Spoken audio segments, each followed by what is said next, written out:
Welcome, fellow wanderer of the endless seas, to a chronicle of the lost and forgotten souls who once sailed through the world of One Piece but have since faded into the mists of time. Tonight, we delve into the shadows of memory, tracing the stories of characters who touched the grand narrative, but were swept away by the tides of an ever-expanding tale. These are the pirates, marines, revolutionaries, and dreamers who carved their names into history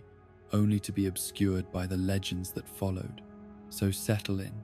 Let the gentle rhythm of forgotten waves carry you into peaceful slumber as we honor those who time left behind. The east blue stretched across the horizon like a deceptively peaceful canvas, its gentle waves hiding the dreams and tragedies of countless souls who had dared to chase impossible ambitions across its waters. In the years since Monkey D. Luffy had first set sail from Fushia village, the sea had continued to churn with stories both triumphant and forgotten, carrying within its currents the fates of men and women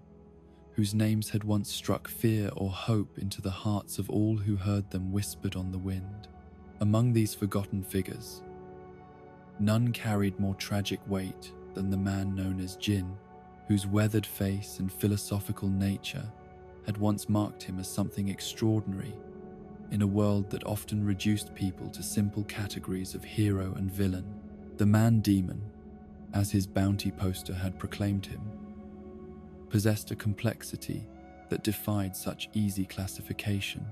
his story serving as a reminder that even in the most seemingly straightforward tales of good versus evil, human nature remained stubbornly, beautifully complicated. Jin's presence at the Baratie had been like a stone cast into still water, creating ripples that extended far beyond the floating restaurant where dreams of culinary mastery danced alongside nightmares of pirate violence. His arrival with Don Krieg's battered flagship marked the beginning of what should have been a straightforward tale of conquest and resistance, yet from the moment he stepped foot on Baratie's deck, something about his bearing suggested depths that his fearsome reputation could not adequately convey. The contradiction he embodied was immediately apparent to anyone who took the time to truly observe him rather than simply react to his presence. Here was a man whose hands had dealt death with ruthless efficiency, whose loyalty to Don Krieg had driven him to commit acts that would haunt lesser consciences, yet who possessed an innate sense of honor that manifested in the most unexpected moments. When hunger drove him to collapse on Baratie's deck, it was not pride or calculation that guided his interactions with the cooks who found him, but a genuine gratitude that seemed almost foreign, coming from someone bearing his reputation. Sanji's decision to feed the starving pirate had been instinctive, driven by principles that Zeph had hammered into his very soul during their years together on the rock where they had learned the true meaning of hunger. The meal he prepared for Gin was not elaborate or expensive, merely sufficient to restore strength to a man who had been brought low by the simple biological need that united all living creatures. Yet the impact of that simple act of compassion would resonate through everything that followed, creating bonds between enemy and ally that defied conventional understanding. The gratitude that Gin expressed was not mere politeness or strategic manipulation designed to lower the restaurant's guard against future attacks. It came from someplace deeper, a part of his character that his years of piracy had not quite managed to destroy, a recognition that mercy and kindness were forces more powerful than any weapon he had ever wielded. The way he spoke to Sanji after that meal carried undertones of respect that had nothing to do with fear or intimidation, acknowledging the young cook not as a potential victim, but as someone whose principles commanded genuine admiration. This complexity would only deepen as the conflict between Krieg's forces and the Baratie's defenders escalated into something approaching warfare. Jin found himself caught between loyalties that pulled him in irreconcilable directions. His debt to Krieg warring against his growing respect for people who had shown him kindness without expecting anything in return. The internal struggle that resulted was visible in every gesture, every hesitation before violence, every moment where his hand paused before delivering what should have been decisive blows. The battle that erupted across Baraty's deck became more than mere combat for Jin. It transformed into a philosophical wrestling match between different visions of what it meant to live with honor in a world that often seemed to reward only strength and ruthlessness. Krieg represented the path he had chosen years earlier, the belief that power alone determined right, that loyalty to one's captain justified any action, no matter how cruel or senseless. Yet the cooks and patrons of Baraty embodied something different, a way of existing that valued compassion alongside strength, that found honor in service rather than domination. The moment when Pearl's flames threatened to consume everything on the restaurant's deck provided Jin with a crisis that would define the remainder of his story. His fellow crew members' indiscriminate violence represented everything that Jin had come to question about their way of life. The casual willingness to destroy innocent lives in pursuit of objectives that seemed increasingly hollow the more he contemplated them. The choice he faced was not merely tactical but existential: continue following orders that violated his emerging sense of right and wrong, or take action that would mark him as a traitor to everything he had once believed. The decision came not through lengthy deliberation but through instinct, the same moral compass that had guided his gratitude toward Sanji now directing his fist toward Pearl's jaw. The blow he delivered was not just physical force, but a declaration of independence from a code of conduct that he could no longer stomach, a statement that some principles were worth more than any loyalty oath sworn in darkness years before. The shocked silence that followed his intervention spoke to the unprecedented nature of what had occurred. Subordinates simply did not strike their fellow crew members in defense of enemies. But Gin's transformation was far from complete, his emerging conscience still warring against years of conditioning that had taught him to value crew loyalty above all other considerations. The conflict that raged within him found external expression in his subsequent battles, each exchange of blows serving as both physical contest and internal debate about the kind of man he wanted to be. The hesitation that marked his attacks against Sanji was not weakness but strength, the recognition that true power lay not in the ability to destroy, but in the wisdom to know when destruction was necessary and when it was merely expedient. The introduction of MH5 gas into the conflict represented the moment when philosophical questions became matters of life and death. Krieg's willingness to employ chemical weapons, demonstrating the logical endpoint of the power without principle philosophy that had guided the Armada for so long. The poison that filled the air around Baraty was not just a tactical weapon but a metaphor for the toxicity that had infected the crew's moral foundation, the inevitable result of years spent treating violence as the only meaningful form of communication with the outside world. Gin's possession of the gas mask that could have saved his life became the ultimate test of the transformation he had undergone during his time at the floating restaurant. The protective equipment represented more than mere survival gear. It symbolized the choice between self-preservation and sacrifice, between the old way of thinking that prioritized individual survival above all else, and the emerging understanding that some things were worth dying for. The mask sat in his hands like a physical manifestation of his internal struggle, its weight far greater than its actual mass suggested. The decision to throw that mask to Luffy rather than keeping it for himself marked the completion of Jin's evolution from pirate to something approaching hero, though he would never have applied such a grandiose term to his own actions. The gesture was simple, practical, born not from any desire for martyrdom, but from the clear-eyed recognition that Luffy possessed something worth preserving, a dream and determination that could reshape the world in ways that Gin's own survival never could. The mask sailed through the poison-filled air, carrying with it all of Jin's hopes for a future he would not live to see. The conversation that followed between Jin and Luffy, conducted through the haze of deadly gas that was already beginning to work its terrible chemistry on the man-demon's respiratory system, revealed depths of understanding about dreams and sacrifice that spoke to profound wisdom earned through suffering. Gin's words carried the weight of someone who had seen the best and worst that human nature could produce, who had made choices that haunted him and others that filled him with something approaching peace.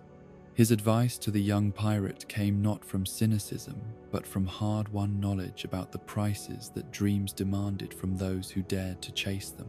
The final moments of Gin's time at Baratie were marked not by dramatic speeches or grand gestures, but by quiet dignity that elevated his sacrifice above mere melodrama into something approaching nobility.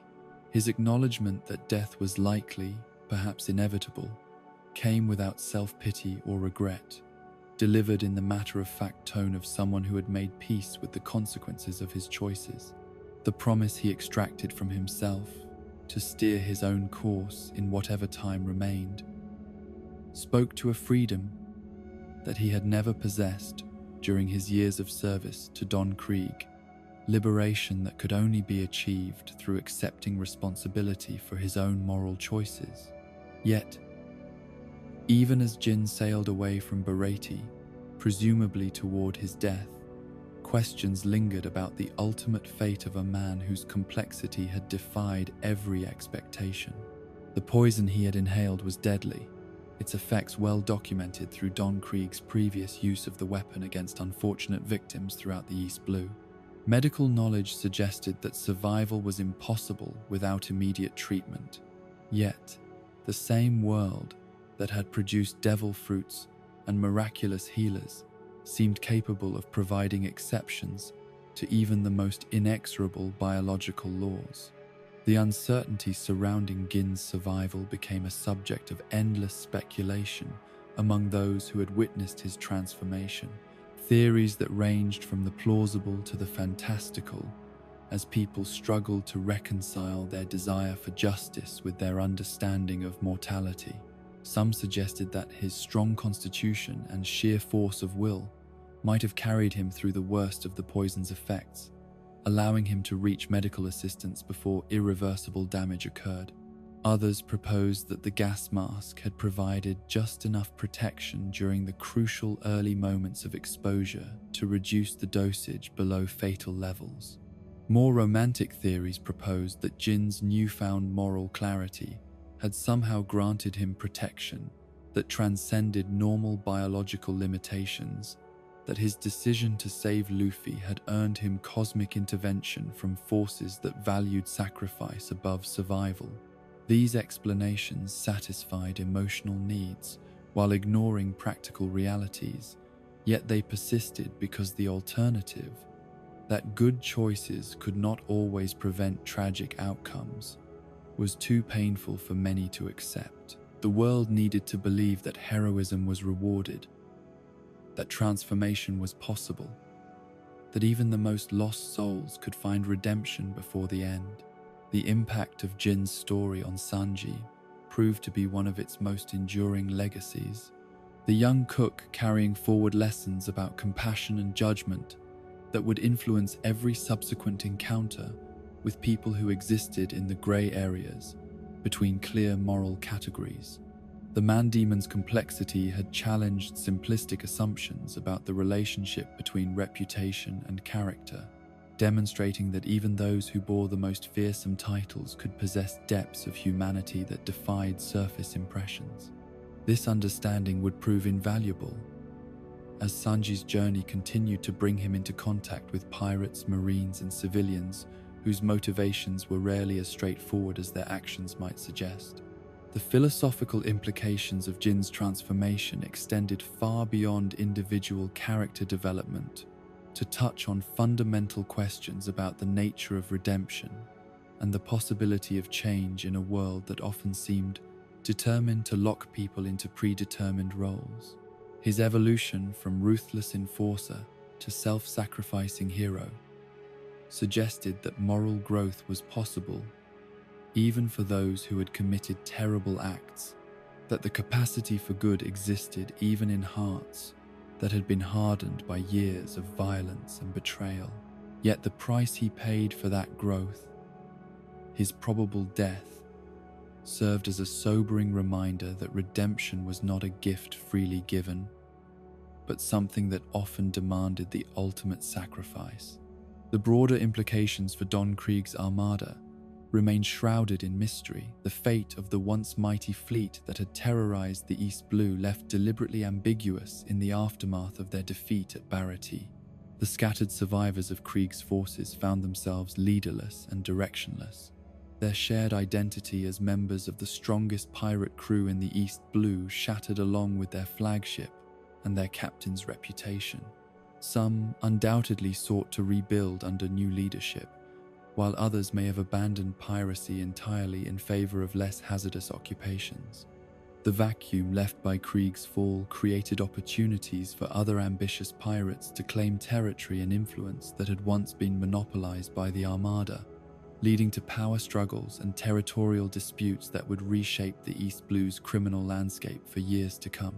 The small-time pirates and coastal raiders who had once operated in Krieg's shadow now found themselves free to expand their operations, though few possessed the organizational skills or sheer force of personality necessary to unite the scattered elements of the former fleet into a coherent force. The mystery of what had become of Don Krieg himself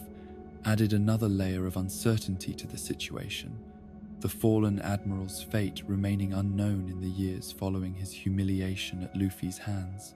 His survival seemed likely given his reputation for resilience and his tendency to emerge from apparently hopeless situations. Yet his complete absence from subsequent events suggested either death, imprisonment, or a retreat so complete as to constitute abandonment of his former ambitions. The psychological damage inflicted by his defeat may have proven more devastating than any physical wounds, destroying the supreme confidence that had been the foundation of his leadership style. The golden armor that had once been Krieg's symbol of invincibility became a legend in its own right. Stories of its power and the man who had worn it spreading throughout the East Blue, even as the reality of its limitations became clear to those who had witnessed its failure. Some claimed that the armor had been recovered from the wreckage of Krieg's flagship and passed on to other ambitious pirates, while others insisted that it had been destroyed or lost beneath the waves, along with whatever remained of its owner's pride. Yet perhaps the most significant legacy of the conflict at Baratie was not the fate of any individual participant, but the demonstration it provided of the power that small acts of kindness could wield in a world that often seemed dominated by violence and selfishness. Sanji's decision to feed a starving enemy had set in motion a chain of events that ultimately saved not just the restaurant but the lives of everyone aboard it, proving that compassion was not weakness but the strongest force available to those who possessed the courage to employ it. The cooks who had witnessed Jin's transformation carried the story with them as they continued their work at Baratie, using his example to illustrate the potential that existed within even the most unlikely candidates for redemption. The tale became part of the restaurant's folklore, passed down to new employees and shared with customers who needed reminding that the world contained more possibilities than their limited experience might suggest. In this way, Gin's influence continued to spread long after his physical departure, touching lives in ways that he could never have anticipated. The philosophical questions raised by his story continued to resonate throughout the grand narrative that was unfolding across the Grand Line and beyond. The tension between individual choice and societal expectations, between loyalty and conscience, between survival and sacrifice. These themes would echo through countless subsequent encounters as Luffy and his crew faced their own moral dilemmas, the memory of a man who chose principle over survival, providing guidance when simple answers proved elusive. In the quiet moments between adventures, when the Thousand Sunnies sailed through peaceful waters under starlit skies, the crew would sometimes speak of the people whose stories had shaped their understanding of what it meant to be pirates in a world where that title carried both promise and peril.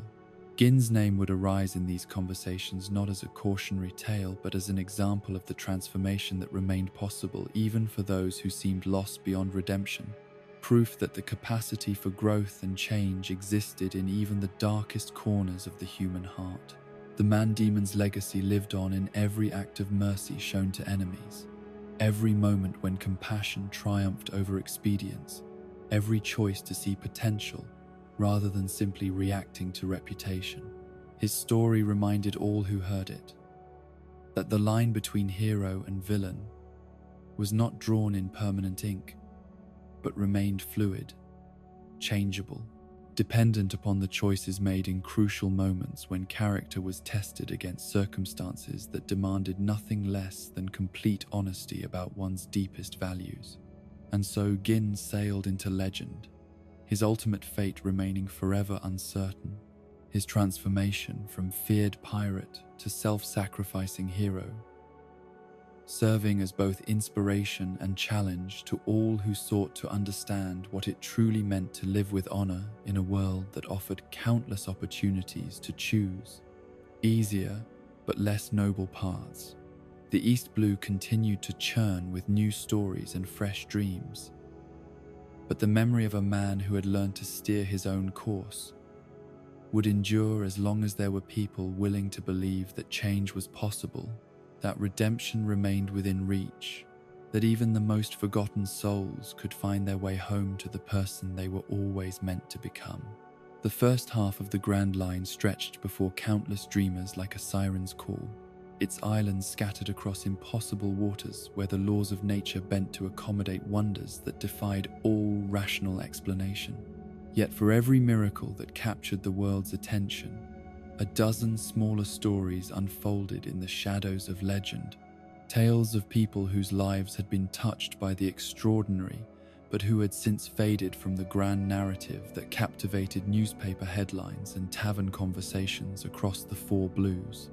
In the wake of Monkey D, Luffy's passage through these waters, the ripples of his influence continued to spread in directions that few could have predicted, touching lives and reshaping destinies in ways both subtle and profound. The islands he had visited bore the permanent marks of his intervention, their societies transformed by encounters with someone whose very existence seemed to challenge the established order of things. Yet the individuals who had witnessed these transformations, who had played crucial roles in the dramas that unfolded, found themselves increasingly forgotten as new adventures captured the world's imagination. The story of Wapol represented perhaps the most unexpected evolution among these forgotten figures, his transformation from despotic ruler to unlikely entrepreneur, serving as proof that even the most contemptible individuals possessed the capacity for reinvention when circumstances demanded adaptation. The former king of Drum Kingdom had fled his homeland as a coward, abandoning his people to the mercies of pirates, rather than standing to defend the nation his ancestors had built over generations of careful stewardship and gradual expansion. His exile should have been the end of his story, a fitting conclusion to a reign marked by selfishness, cruelty, and the systematic oppression of those who looked to him for leadership and protection. The Baku Baku no Mi, powers that had once allowed him to consume anything and reshape it according to his whims, seemed suited only for destruction and consumption, abilities that reflected his character rather than enabling any constructive purpose. The man who had eaten his own castle rather than see it fall to Blackbeard's forces appeared destined for obscurity and eventual death far from the kingdom he had failed so catastrophically. Yet, the same adaptability that had made Wapol such a successful predator during his years of rule proved equally effective when applied to legitimate business endeavors, his devil fruit abilities finding new purpose in the creation of materials and products that conventional manufacturing could never produce.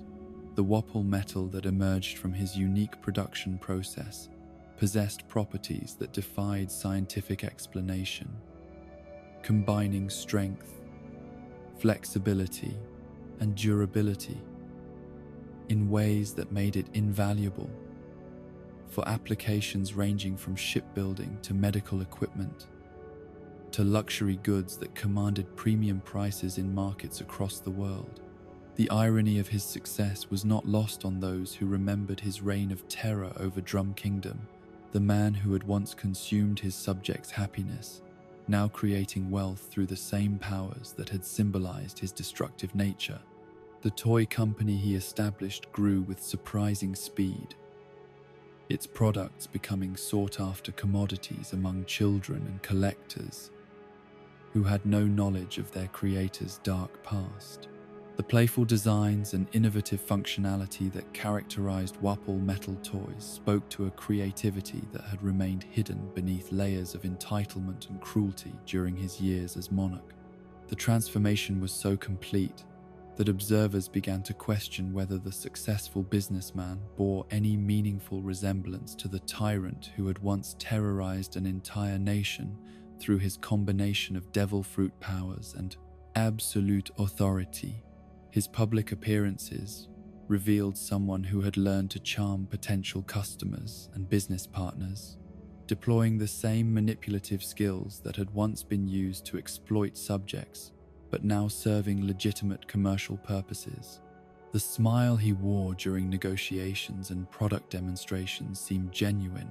though whether this reflected actual personal growth or merely sophisticated role-playing remained a subject of debate among those few who remembered his former identity. The wealth that accumulated from his business ventures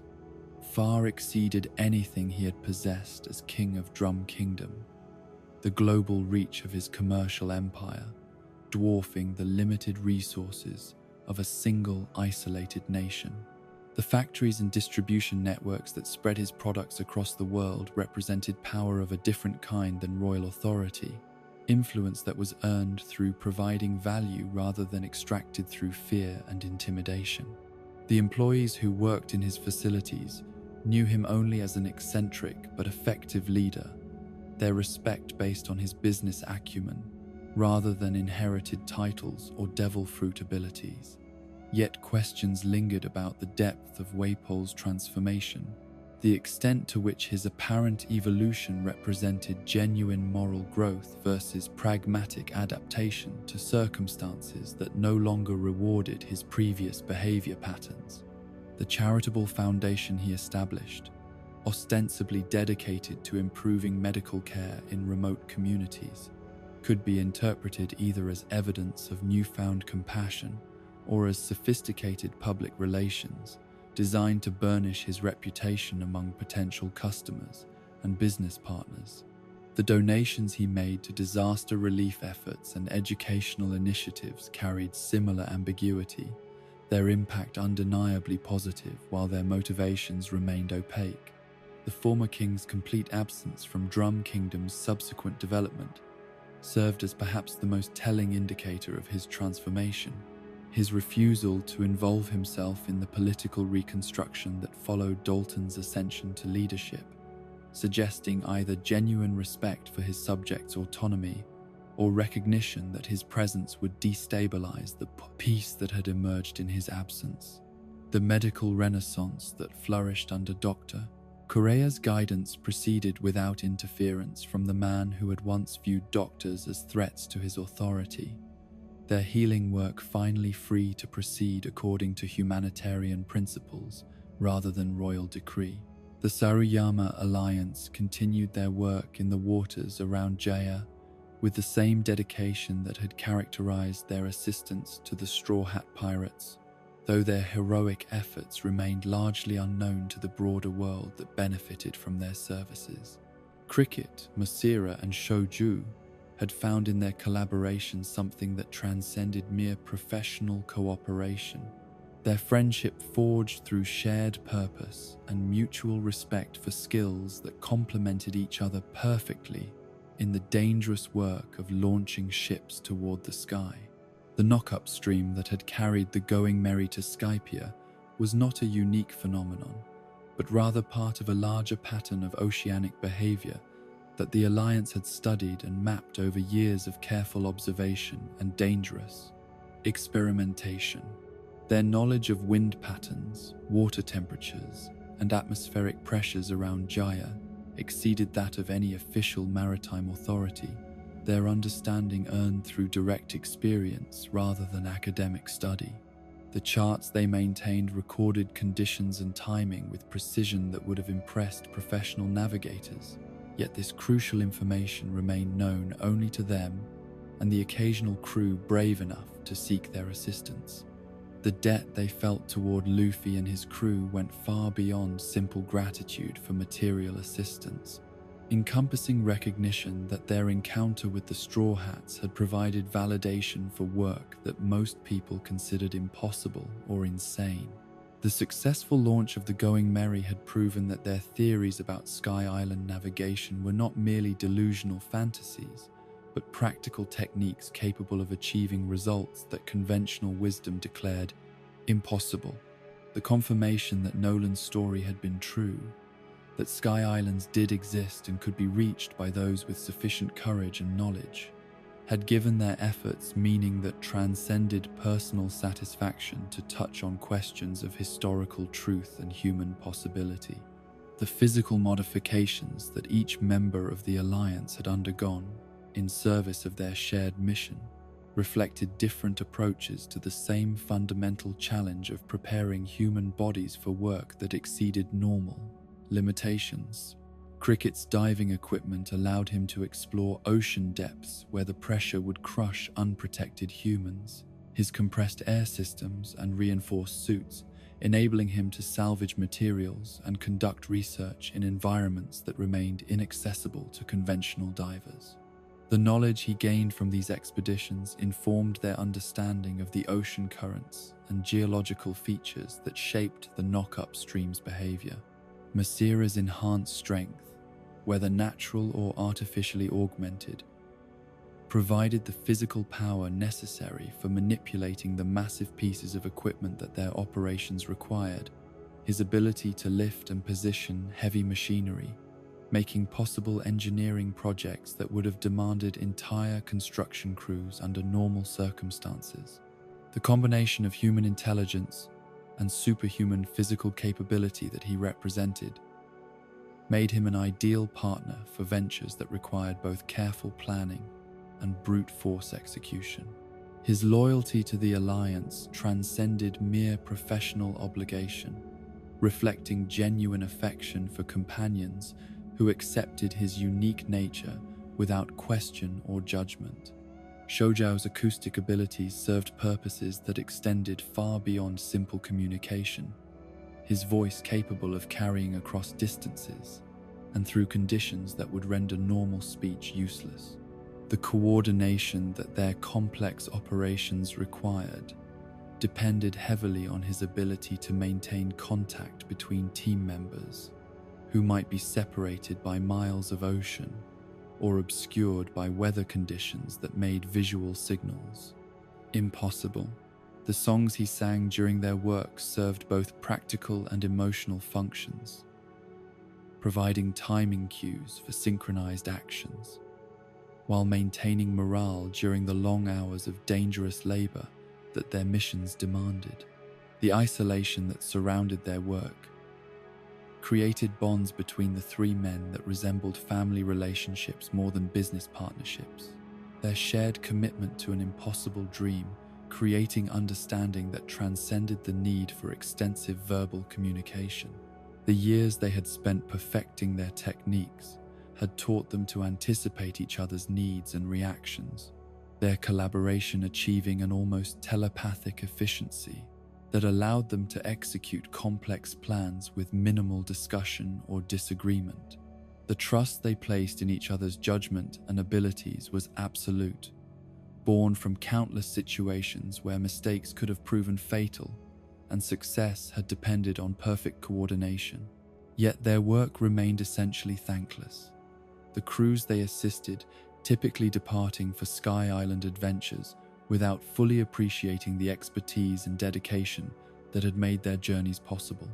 The successful launches they facilitated became stories about brave pirates who had dared to chase legends, while the Alliance members who had provided the crucial technical knowledge remained footnotes in tales that focused on exploration and discovery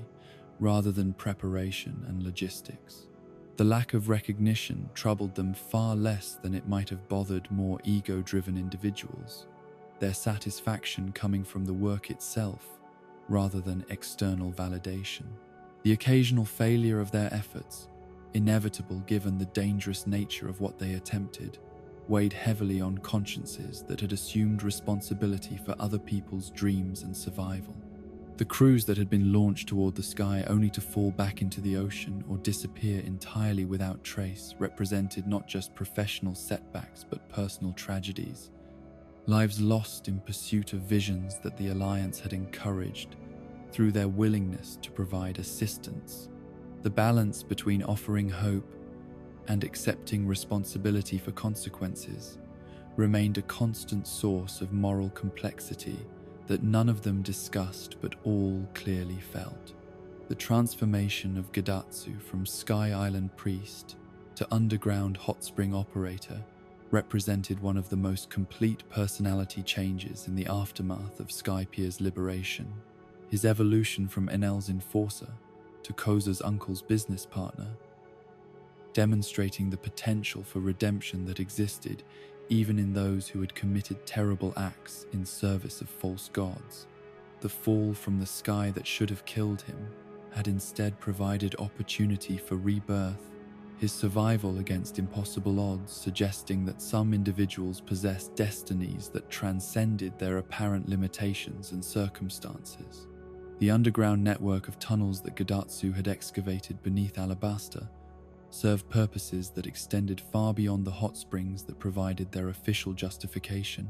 creating infrastructure that could prove invaluable during future crises or conflicts. The thermal energy he had harnessed for heating the springs represented only a fraction of the geothermal resources that his excavations had revealed, potential power sources that could transform the kingdom's energy, independence, and economic development. The accidental discovery of underground water sources during his digging had implications for agricultural expansion that could help address the periodic droughts that had plagued the region for generations. The partnership between the former priest and the rebellion leader's relative had developed into genuine friendship. Despite the vast differences in their backgrounds and previous experiences, their collaboration proving that shared purpose could overcome even the most unlikely cultural and personal barriers. Kosa's uncle had provided business acumen and local knowledge that Gidatsu's technical skills alone could never have supplied, while the Sky Islanders' unique abilities had made possible construction projects that conventional methods could never have achieved. The respect they showed each other reflected recognition that both brought irreplaceable value to their joint enterprise. The success of their hot springs had created employment opportunities for locals who had struggled to find work in the aftermath of the Civil War, their business providing income and purpose for people whose lives had been disrupted by years of conflict and uncertainty. The healing properties of the thermal waters had attracted visitors from across Alabasta and beyond, their reputation spreading through word of mouth as people experienced relief from ailments that conventional medicine had been unable to address. The cultural exchange that resulted from this influx of diverse visitors had enriched the local community in ways that transcended mere economic benefit. Yet Gidatsu's transformation remained incomplete in some fundamental ways. His personality, retaining eccentricities and limitations that prevented him from fully integrating into conventional society, despite his genuine efforts to contribute positively to his adopted community. The absent-mindedness that had characterized his service as one of Enel's priests continued to manifest in his new role, though now his lapses in attention resulted in comedy rather than tragedy. The loyalty he had once shown to a false god had been redirected toward his business partner and adopted community, but the intensity of that devotion remained unchanged, suggesting that his capacity for dedication was more significant than the specific objects of his allegiance. The life that Connis and Pagaya had built in post-Enel Skypiea reflected the broader transformation that had swept through their society following liberation from the false god's tyrannical rule, their personal experiences serving as microcosm for the changes that had affected every aspect of Sky Island civilization. The freedom to move between Angel Island and Upper Yard without fear of divine retribution had opened possibilities that an entire generation had never experienced, relationships and activities that had been forbidden for so long that many had forgotten they were possible. The reconstruction of their society had proceeded along lines that emphasized cooperation and mutual support rather than the fear-based hierarchy that Enel had imposed through superior firepower and willingness to destroy anyone who challenged his authority. The councils that had emerged to coordinate community decisions operated through consensus building and open discussion, their deliberations marked by respect for diverse viewpoints and commitment to solutions that served collective rather than individual interests. The absence of a supreme authority figure had initially created uncertainty about how important decisions would be made, but the experience of working together toward common goals had gradually built confidence in democratic processes. The integration of Shandian and Sky Islander communities had progressed with surprising smoothness. Considering the centuries of conflict that had separated them, their shared experience of suffering under Enel's rule, providing common ground that transcended historical grievances. The cultural exchange that had begun hesitantly during the victory celebration had evolved into genuine friendship and collaboration, with members of both groups contributing their unique knowledge and skills to projects that benefited everyone. The agricultural techniques that the Shandians brought to their partnership with Sky Islanders had increased food production beyond what either group could have achieved independently. The technological innovations that had emerged from combining traditional Sky Island craftsmanship with Shandian knowledge of the Earth had produced advances in everything from construction to transportation to communication. The dial technology that had been the Sky Islanders' primary contribution to this collaboration had found new applications when combined with materials and techniques that the Shandians had developed during their centuries of guerrilla warfare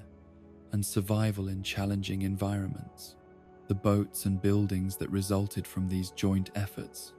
represented fusion of traditions that had been kept separate by artificial political divisions.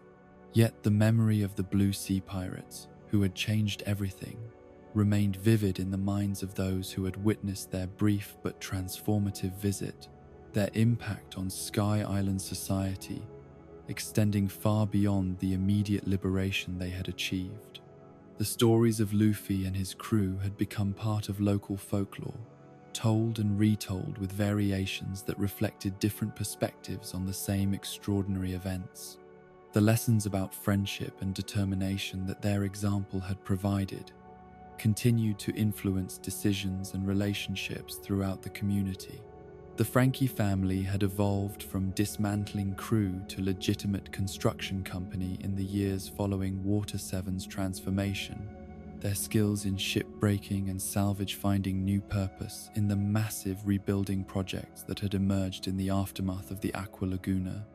and the revelations about the city's corruption. The bonds forged through shared conflict and eventual cooperation with the Straw Hat Pirates had created unity of purpose that transcended their previous criminal activities, their loyalty to Frankie extending to embrace his vision of using their abilities for constructive rather than destructive purposes. Zambai's leadership of the group had matured from the crude dominance games that had characterized their previous operations to genuine concern for the welfare of all members, His understanding of what made people willing to follow orders, evolving to encompass concepts of fairness and mutual benefit, rather than simple intimidation. The respect he commanded came from demonstrated competence and consistent support for his subordinates, rather than fear of punishment for disobedience, his authority resting on foundation of trust that had been built through countless small decisions that prioritized group welfare over personal advantage. The construction projects they undertook ranged from simple home repairs for families whose resources had been depleted by years of economic uncertainty, to massive infrastructure improvements that required coordination with city officials and other contractor groups. The quality of their work had earned recognition that transcended their former reputation as criminals and troublemakers, their craftsmanship becoming sought after by clients who valued both technical skill and reliability. The pride they took in their finished projects reflected transformation from people who had defined themselves through what they could take or destroy to individuals who found meaning in what they could build and preserve. The integration with legitimate society had not been without challenges. The suspicion that some clients and officials initially showed toward former criminals, requiring patience and consistent demonstration of changed priorities and improved character. The bonds that held the group together had been tested by the temptation to return to easier but less rewarding illegal activities when legitimate work was scarce or difficult, their commitment to Frankie's vision sometimes wavering when faced with immediate financial pressures or social rejection. The support they provided each other during these difficult periods had strengthened their relationships while proving that their transformation was genuine rather than merely opportunistic. Mozu and Kiwi had found particular satisfaction in roles that allowed them to apply their knowledge of Water 7's complex geography and hidden passages to legitimate purposes, their expertise in navigating the city's waterways, proving invaluable for construction and transportation projects that required precise understanding of tidal patterns and current flows. The network of contacts they had developed during their previous illegal activities had provided unexpected advantages in their new careers, former rivals and victims becoming clients and partners when common interests replaced old antagonisms. The memory of their battle alongside the Straw Hat Pirates had become defining experience that shaped their understanding of what cooperation and loyalty could achieve when directed toward worthy goals, the impossible victory they had helped achieve, serving as proof that ordinary people could accomplish extraordinary things when they supported each other without reservation. The lessons learned during those desperate hours of combat had informed their approach to every subsequent challenge, their confidence in collective action founded on knowledge that they had already succeeded in situations that had seemed hopeless at the time they were faced. The world government's vast machinery of control stretched across the Grand Line like an invisible web, its agents and enforcers embedded in every corner of civilization where law and order were maintained through a combination of legitimate authority and barely concealed violence. Yet, for every admiral whose name struck fear into the hearts of pirates across the 7 seas, 100 lesser officials labored in obscurity to maintain the system that kept the celestial dragons secure in their divine authority, and the common people convinced that their suffering served some greater purpose. These forgotten servants of absolute justice had once possessed names that carried weight in their assigned territories, reputations built through years of faithful service to ideals that promised to create a better world through the systematic elimination of chaos and lawlessness.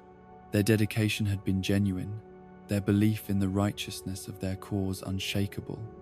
their willingness to sacrifice personal comfort and safety in pursuit of duty that transcended individual concerns. Yet the passage of time and the emergence of more prominent figures had relegated them to footnotes in the grand narrative of justice versus freedom that was reshaping the world. Captain Morgan's escape from Marine custody had represented more than mere jailbreak, or the successful conclusion of one man's bid for freedom from consequences that he richly deserved for years of corrupt and tyrannical behavior. His flight from justice had marked the beginning of a new chapter in a story that had seemed concluded with his arrest, transformation from uniformed oppressor to fugitive outlaw that carried implications extending far beyond his personal circumstances. The man who had once wielded absolute authority over Shellstown through a combination of Marine rank and sheer physical intimidation now found himself reduced to skulking in shadows and avoiding the very organization he had once served with such brutal efficiency. The irony of his situation was not lost on those who remembered his reign of terror over the innocent civilians who had looked to the Marines for protection, only to find themselves subjected to treatment that differed little from pirate predation. The absolute power that he had exercised over Shellstown had corrupted him so completely that the distinction between lawful authority and criminal exploitation had become meaningless, his badge and uniform serving as license for behavior that would have earned swift punishment if practiced by anyone lacking official sanction. The fear he had instilled in subordinates and civilians alike had been his primary source of satisfaction, the ability to destroy lives on a whim providing validation for an ego that had grown beyond all reasonable proportion.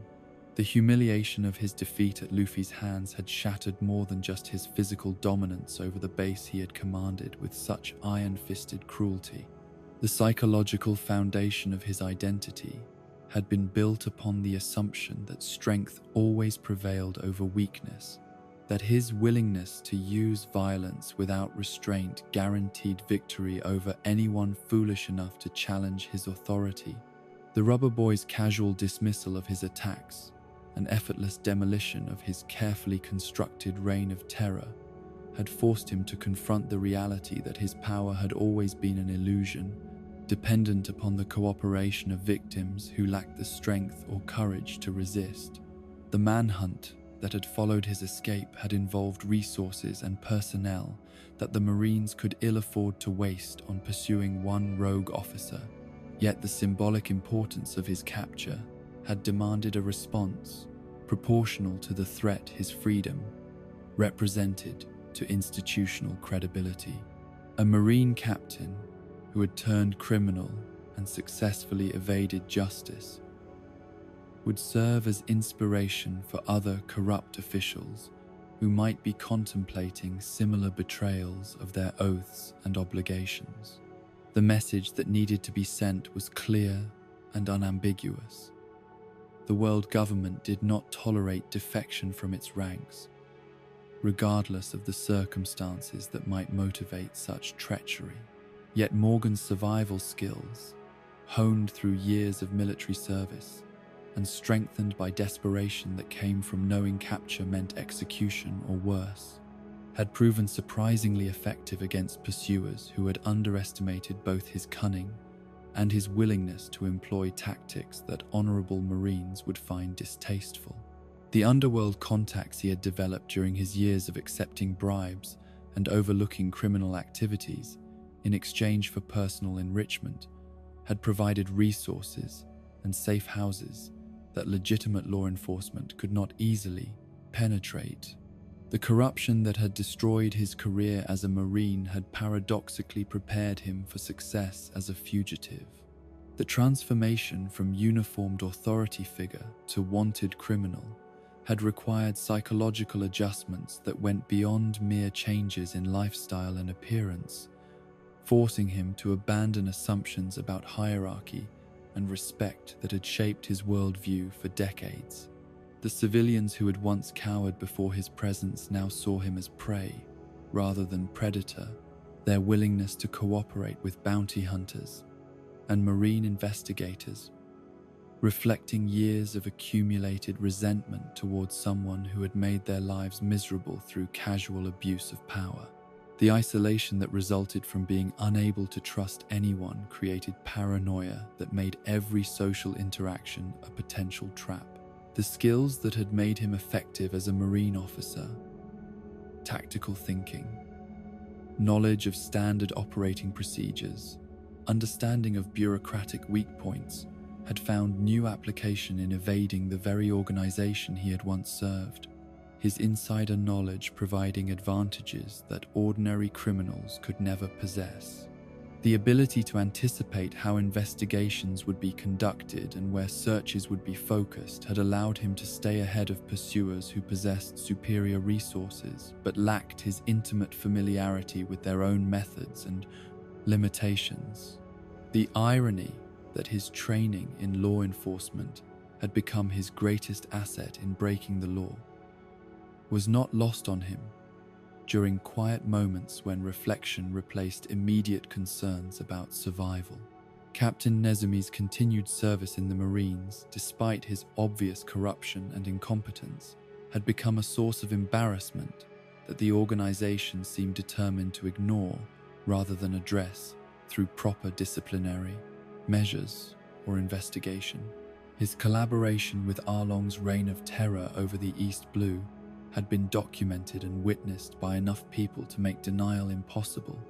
yet the systematic cover-up that had protected him from consequences reflected institutional priorities that valued appearance of competence over actual justice. The message his survival in uniform sent to both subordinates and civilians was that corruption would be tolerated as long as it remained sufficiently discreet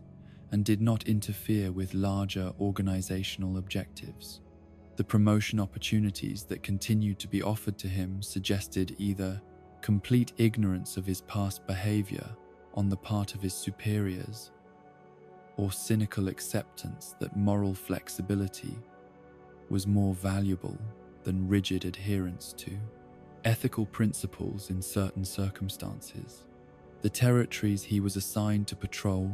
invariably suffered increases in criminal activity during his tenure.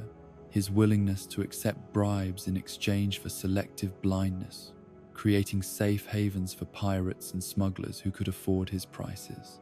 The civilians who lived under his nominal protection learned to rely on their own resources rather than expecting assistance from someone whose primary loyalty was to his own financial interests. The psychological profile that emerged from his pattern of behavior suggested someone who had never internalized the idealistic principles that were supposed to motivate Marine service. His attraction to the uniform and authority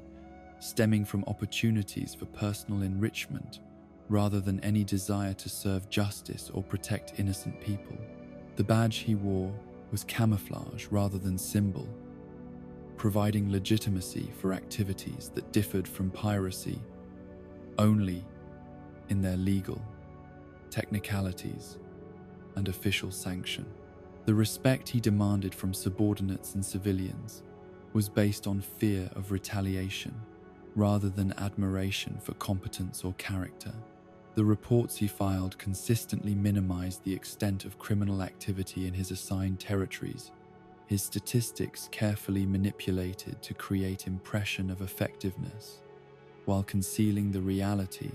that his presence actually increased rather than reduced the threats faced by law-abiding citizens. The investigative techniques he employed were designed more to identify potential sources of bribes than to gather evidence for prosecutions.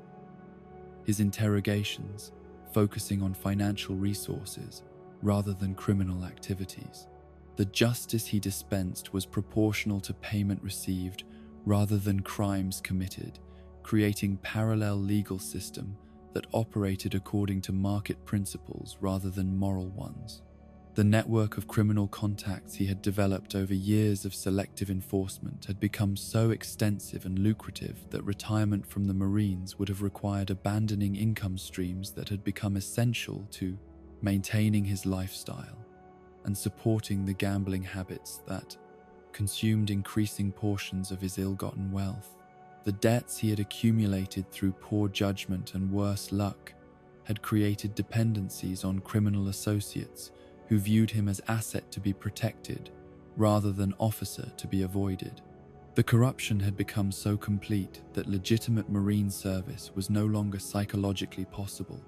even if external pressures had somehow motivated him toward reform. Spandam's precipitous fall from his position as leader of CP9 had been as dramatic as it was inevitable.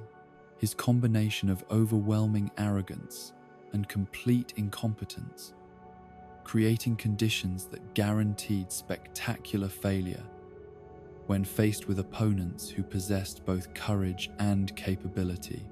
The injuries he had sustained during the Enies Lobby incident had left him physically diminished and psychologically shattered. The man who had once wielded authority over some of the world's most skilled assassins, reduced to a broken shell whose primary function was serving as cautionary example of what happened to those who confused position with competence. The demotion that had followed his catastrophic mishandling of the Robin situation had been severe enough to constitute professional death sentence. His new assignment to clerical duties, representing acknowledgement that he could no longer be trusted with responsibilities that carried meaningful consequences for world government interests. The desk job he now occupied was designed more to keep him under surveillance than to utilize whatever abilities he might retain. His superiors apparently concerned that bitterness over his treatment might motivate him toward betrayal or recklessness that could cause further damage to already compromised operations. The physical therapy required to address his injuries had been successful in restoring basic motor functions, but could not repair the damage to his pride and self-image that had resulted from his public humiliation at the hands of pirates he had dismissed as insignificant threats. The mask he wore to conceal facial scarring served dual purpose of hiding disfigurement and symbolizing the psychological barriers he had erected to protect what remained of his ego from further assault.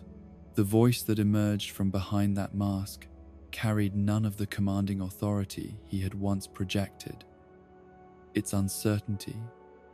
and hesitation, reflecting internal doubts that had replaced his former supreme confidence. The isolation that surrounded him in his new position was both punishment and protection, his colleagues maintaining professional distance that prevented him from contaminating their own careers through association, while ensuring that he could not access information or resources that might enable additional disasters. The reports he processed dealt with mundane administrative matters that posed no security risks, his clearance level reduced to a point where he could learn nothing that would interest potential enemies of the world government. The meaningless work that filled his days served as constant reminder of how far he had fallen and how unlikely any future rehabilitation might be. The memories of his brief period of supreme authority haunted him during the long hours of tedious paperwork and meaningless meetings that now comprised his professional life. The contrast between past importance and present irrelevance, creating psychological pressure that manifested in increasingly erratic behavior patterns. The subordinates he had once commanded with such casual cruelty were now beyond his reach, their successful escape from justice serving as daily reminder of his failure to accomplish the mission that should have secured his legacy as effective leader.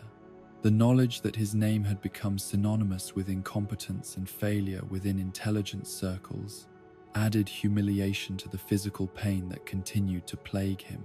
The CP9 agents, who had served under his command and survived the Enies Lobby debacle,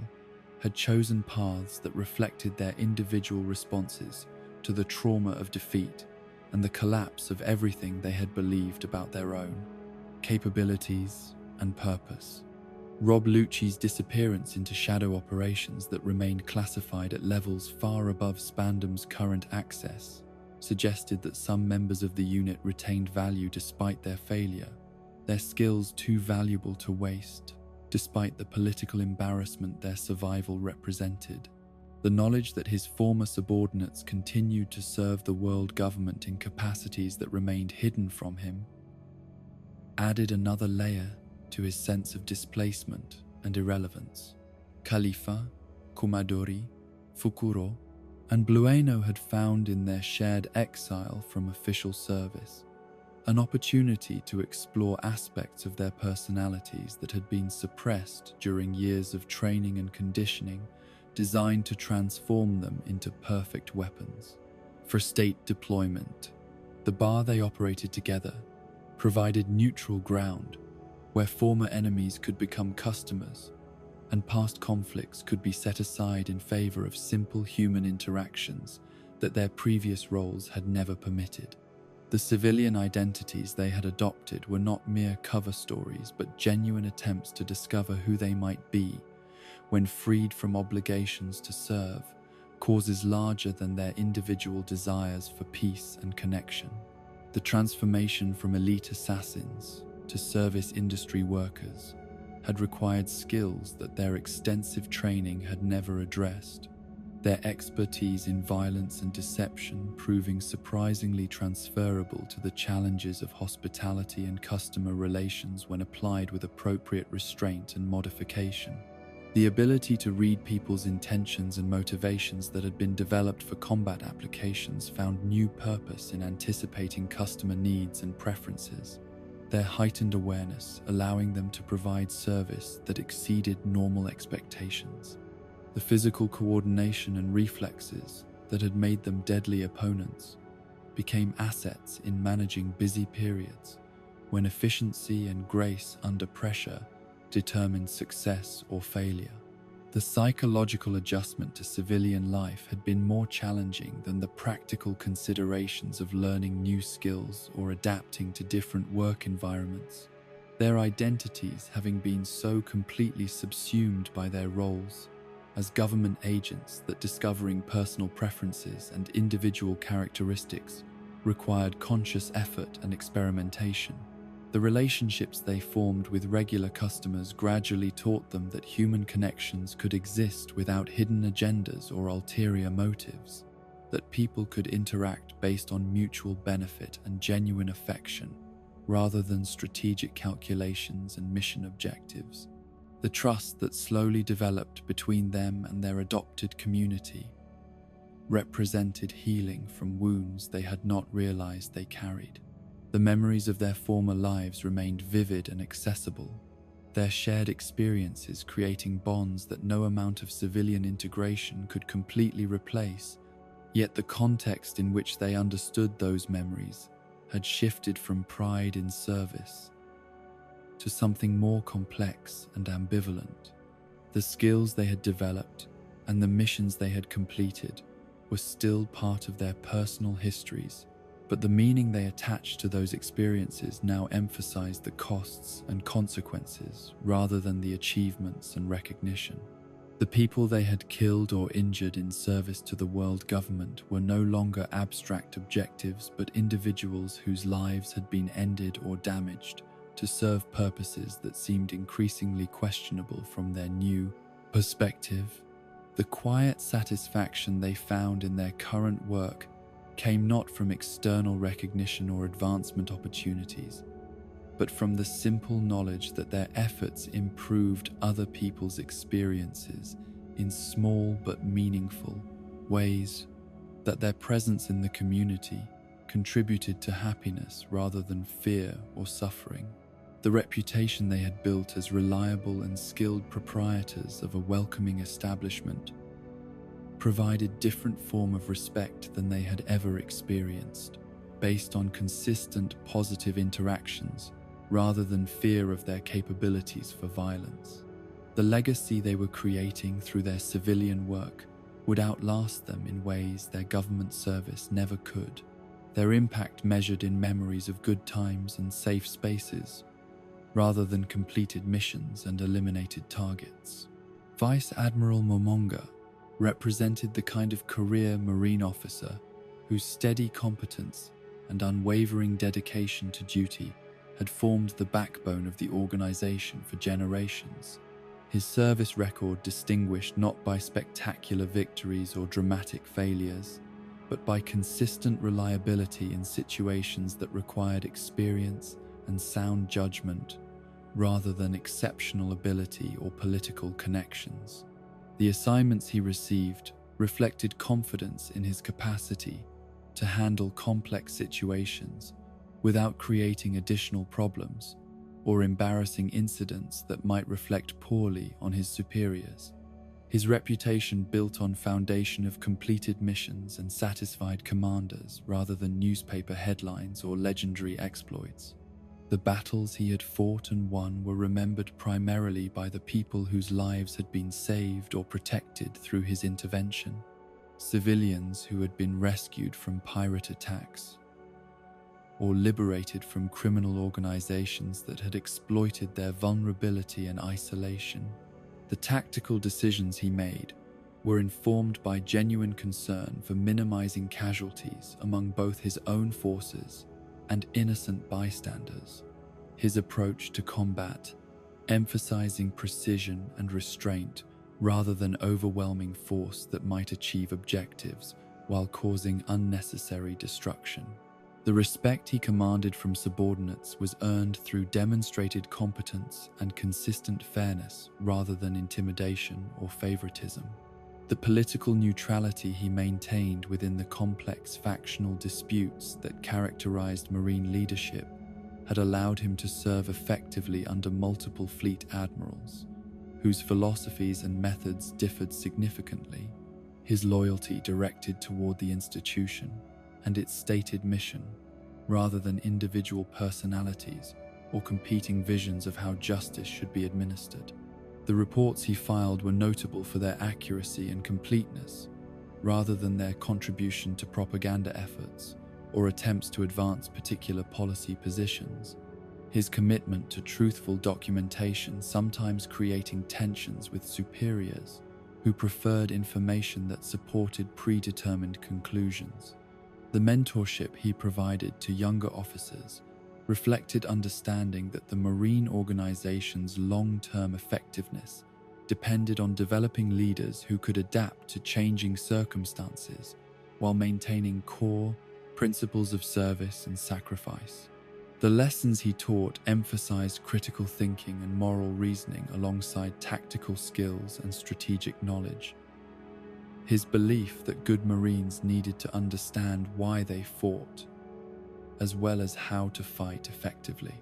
The protégés he had trained carried forward not just technical expertise, but ethical frameworks that would guide their decisions throughout careers that might span decades of service in increasingly complex and morally ambiguous situations. The isolation that came with his level of responsibility and experience had created distance between him and the younger Marines who served under his command. His awareness of the costs and consequences of their profession,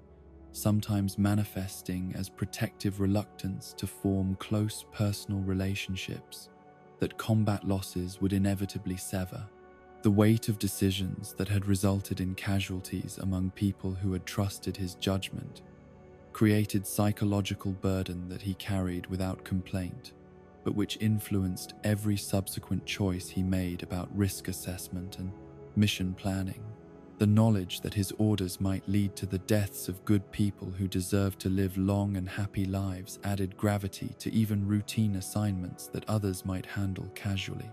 The annals of piracy stretched back through centuries of human ambition and desperation, their pages filled with names that had once commanded fear and respect across every ocean where ships dared to sail in pursuit of treasure and freedom. Yet among these legendary figures, some had been deliberately erased from history, while others had simply faded into obscurity, their stories becoming whispers shared in taverns by old sailors whose memories carried fragments of truth that official records had chosen to omit or distort beyond recognition. The most significant of these forgotten pirates was perhaps Rox D. Xebec, whose name had been systematically purged from historical documents with thoroughness that suggested fear rather than mere embarrassment on the part of those who controlled the flow of information to future generations.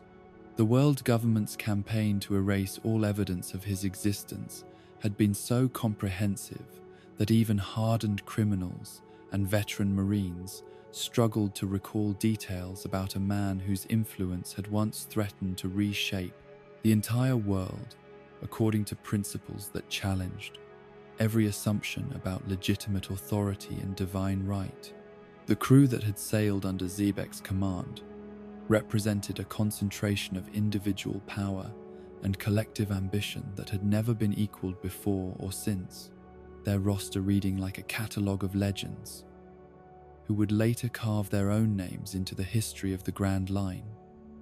through achievements that dwarfed the accomplishments of ordinary pirates. Edward Newgate, who would become known as Whitebeard and claim the title of World's Strongest Man,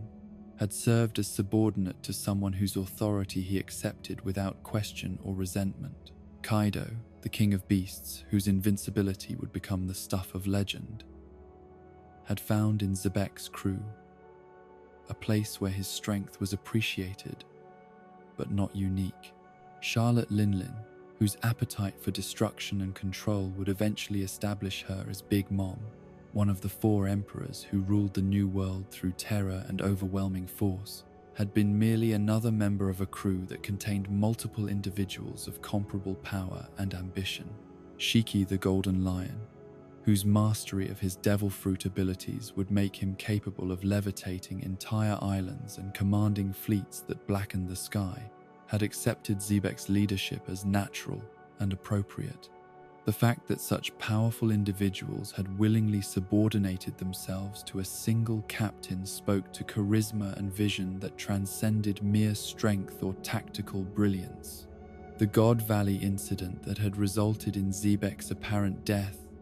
and the dissolution of his crew remained shrouded in mystery despite its obvious importance to understanding the current balance of power throughout the world. The alliance between Gol D, Roger, and Monkey D, Garp, that had ultimately defeated the Rocks pirates, represented cooperation between natural enemies that suggested the threat Xebeck posed had transcended normal categories of law enforcement or pirate suppression. The fact that the future Pirate King and a marine hero had found common cause against a single crew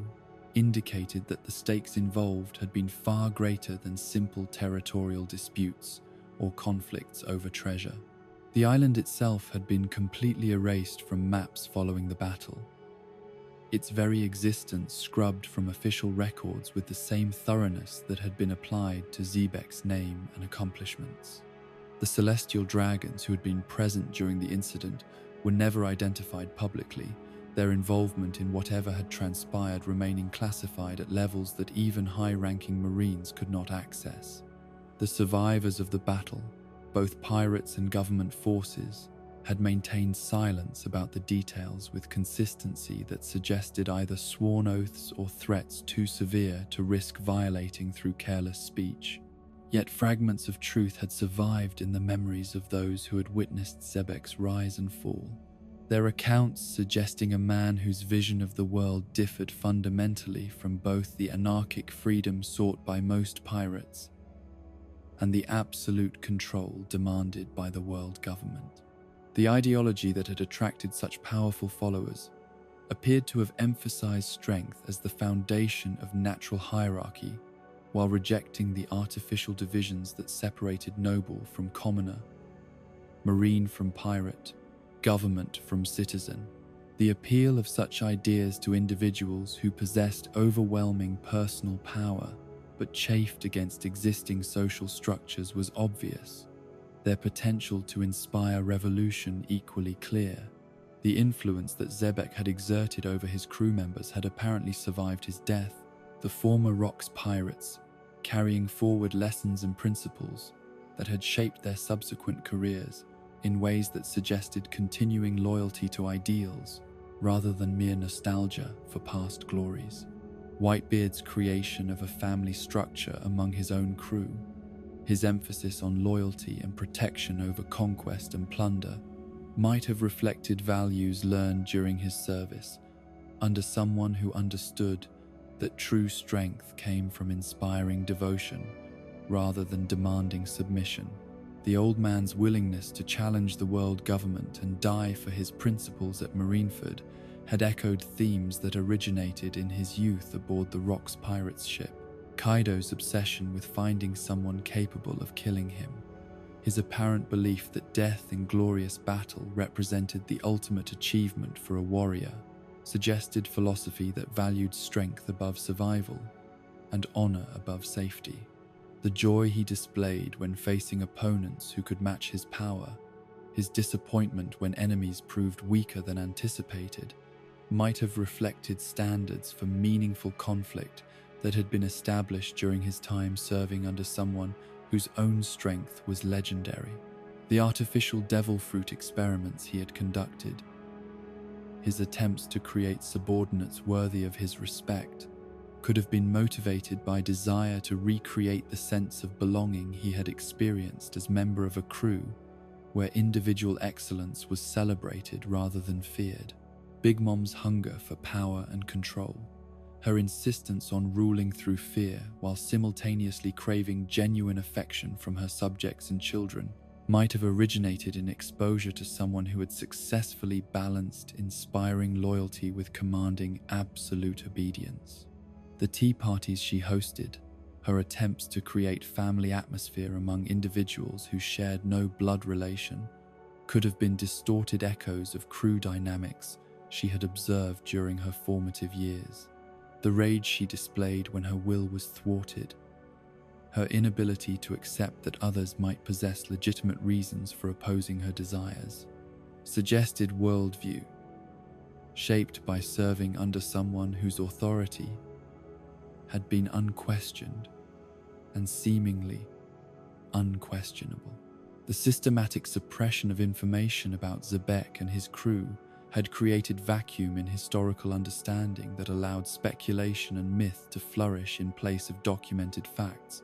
the absence of official records paradoxically increasing rather than decreasing the man's influence on subsequent generations of pirates and revolutionaries.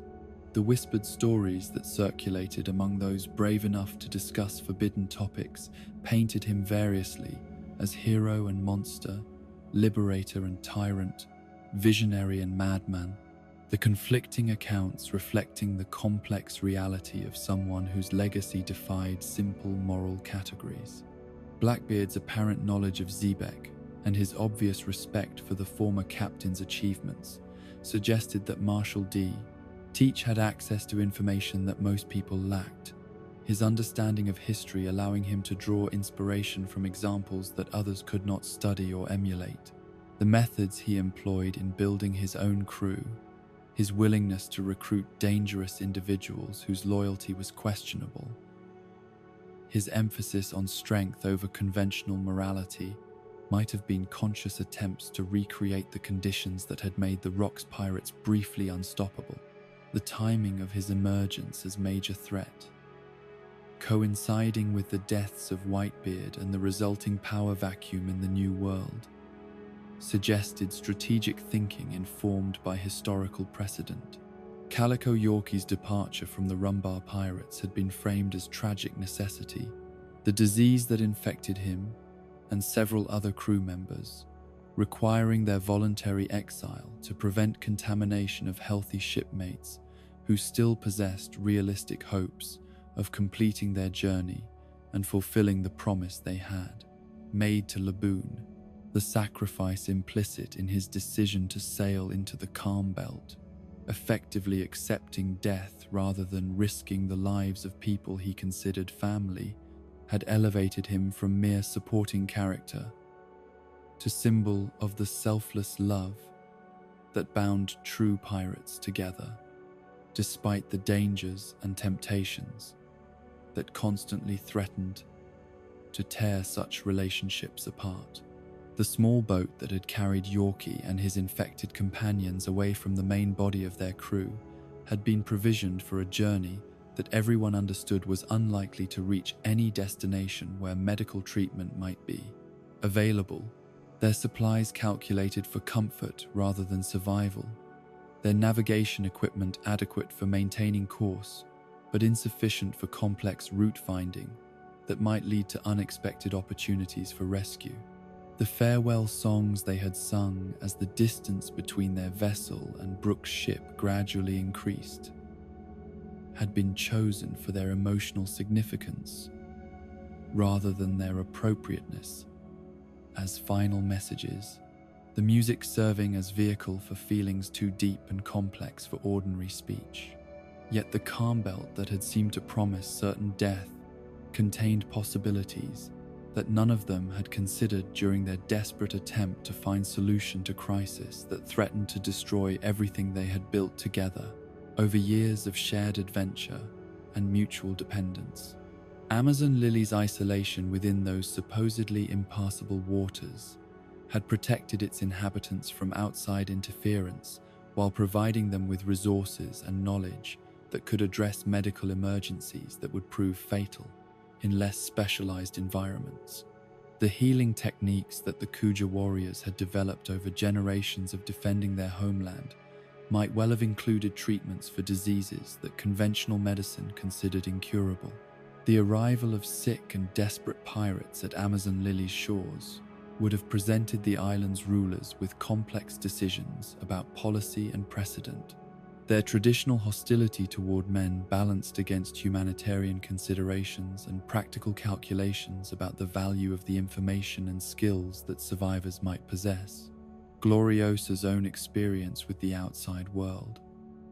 her understanding of diseases and treatments that existed beyond their isolated kingdom, might have influenced debates about whether to provide assistance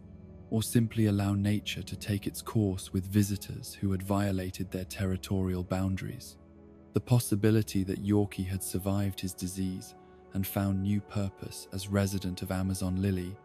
carried implications that extended beyond mere personal redemption to encompass questions about the connections between different corners of the pirate world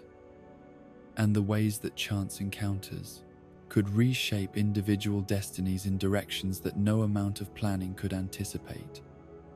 His musical talents, combined with knowledge gained through years of sailing the Grand Line, would have made him valuable contributor to a society that prized strength above all other qualities, but also appreciated skills that could enhance their combat effectiveness or cultural richness. The relationship between Yorkie and Gloriosa, if such connection had indeed developed during his hypothetical residence on Amazon Lily, would have represented rare example of partnership between individuals whose backgrounds and experiences differed so dramatically that understanding would have required patience and genuine effort from both parties. The former empress's knowledge of love sickness and its treatments might have been informed by personal experience with romantic attachment that had threatened to destroy her effectiveness as leader, her survival suggesting either exceptional strength of character or access to remedies that others had not discovered. The children that might have resulted from such union would possess heritage that connected them to both the pirate world and the warrior society of Amazon Lily, their upbringing shaped by influences that emphasized different aspects of strength and honor, while providing them with perspectives on freedom and responsibility that neither parent could have offered independently. The identity of Luffy's maternal grandfather remained mystery that invited speculation about connections between major figures that had been hidden for reasons of safety or political necessity. The timing and circumstances of various relationships suggesting possibilities that could only be confirmed through revelation of carefully guarded secrets. Captain John's transformation from legendary pirate to zombie servant had represented one of Gecko Moria's most successful acquisitions, the former member of the Rocks Pirates bringing to his undead existence fighting skills and tactical knowledge that reflected years of combat experience at the highest levels of pirate warfare. The treasure that had made him famous during his lifetime continued to attract seekers long after his death, maps and clues to its location, changing hands among criminals and adventurers who believed that sufficient determination could unlock wealth beyond imagination. The irony of his resurrection as mindless servant to someone whose power paled in comparison to his former captain's authority was not lost on those who remembered the Rocks pirate's brief but spectacular reign over the most dangerous waters in the world. The body that had once housed ambitions great enough to challenge the world government itself now served purposes that would have been beneath contempt during his living years. His strength deployed in service of schemes that lacked the grand vision that had characterized his original career. The personality that had survived the transition from life to undeath retained enough coherence to suggest that some aspects of identity persisted beyond death, his reactions to combat and command displaying patterns that reflected ingrained habits rather than simple programmed responses to stimuli. The loyalty he showed toward Moria seemed genuine rather than merely compelled, his service willing rather than reluctant, suggesting that the warlord's powers created bonds that resembled voluntary allegiance even when applied to beings who lacked capacity for true choice. The treasure that bore his name had become legend in its own right, stories of its location and contents growing more elaborate with each telling, as the reality of its existence became obscured by wishful thinking and deliberate misdirection. The maps that claimed to reveal its whereabouts were bought and sold in underground markets throughout the Grand Line, their authenticity impossible to verify without undertaking expeditions that claimed more lives than they enriched. The curse that supposedly protected the Horde from unworthy seekers might have been nothing more than natural dangers that accumulated around any valuable prize left unguarded in hostile territory for extended periods. Shiki, the Golden Lion's escape from Impel Down, had been achieved through methods that demonstrated both the strength of will and tactical brilliance that had made him one of the most feared pirates of his generation. His willingness to sever his own limbs in order to free himself from Seastone shackles, representing commitment to freedom that transcended normal considerations of pain or permanent disability. The legs he had lost during his escape had been replaced with swords that transformed his mobility into weapon system, his adaptation to his injuries, creating fighting style that incorporated his disabilities into advantages that opponents could not anticipate or counter effectively. The decades he had spent in hiding following his escape had been devoted to planning and preparation for return to active piracy that would eclipse his previous achievements, his isolation, allowing him to develop strategies and resources without interference from rivals or government agents who might have disrupted his preparations. The floating islands he had created using his devil fruit powers represented more than mere hideouts or bases of operations. They constituted mobile kingdom that could travel anywhere his ambitions might lead, their elevation above normal sea level,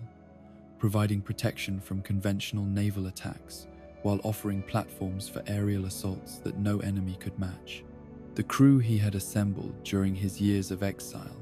consisted of individuals whose skills and motivations aligned with his vision of piracy as warfare conducted on scale that dwarfed the petty territorial disputes that occupied most criminal organizations, their loyalty purchased not through fear or greed, but through shared understanding that they were participating in something historic and unprecedented. The weapons and equipment they employed reflected technological innovations that conventional pirates could neither afford nor understand. Their arsenal, including devices that manipulated weather patterns and gravity fields in ways that gave them advantages that seemed almost supernatural to observers. The obsession with defeating Roger that had motivated much of Shiki's career remained unresolved despite the Pirate King's death. His need for vindication transformed into broader desire to prove that his approach to piracy was superior to the romantic adventure-seeking that had characterized his rival's final journey. The plan that emerged from his long contemplation involved reshaping the world itself rather than merely conquering it, his vision encompassing changes that would eliminate the existing power structures and replace them with hierarchy based purely on strength and the will to use it without restraint or mercy. Scopogaban's complete absence from the post-execution period that had followed Roger's death represented perhaps the most significant mystery surrounding the former Pirate King's inner circle. His disappearance so complete that even those who might be expected to maintain contact with surviving crew members seemed genuinely ignorant of his whereabouts or activities.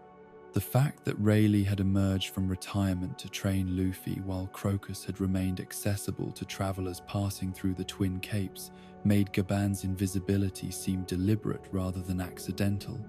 His withdrawal from public life, motivated by purposes that remained hidden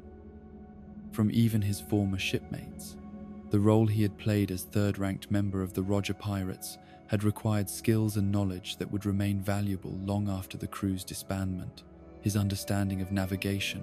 combat, and leadership making him capable of independent action that could influence events throughout the Grand Line if he chose to involve himself in current affairs. The decision to remain hidden suggested either contentment with peaceful retirement or involvement in activities that required secrecy, his absence from the spotlight creating vacuum that invited speculation about projects that might emerge without warning to reshape the balance of power among the world's major factions. The possibility that he had established himself on Elbaf, living among the giants while contributing his knowledge and experience to their society, would provide explanation for his disappearance, while suggesting potential involvement in future events that might require his particular combination of skills and connections. The warrior culture of the Giant Kingdom would appreciate someone whose fighting abilities had been proven in battles against the strongest opponents in the world. His human perspective, offering insights that pure giant thinking might not generate independently. The relationship between Gaban and Rayleigh, if it had continued beyond their service together under Roger, might have involved coordination of activities that required separation to be effective. Their apparent lack of contact,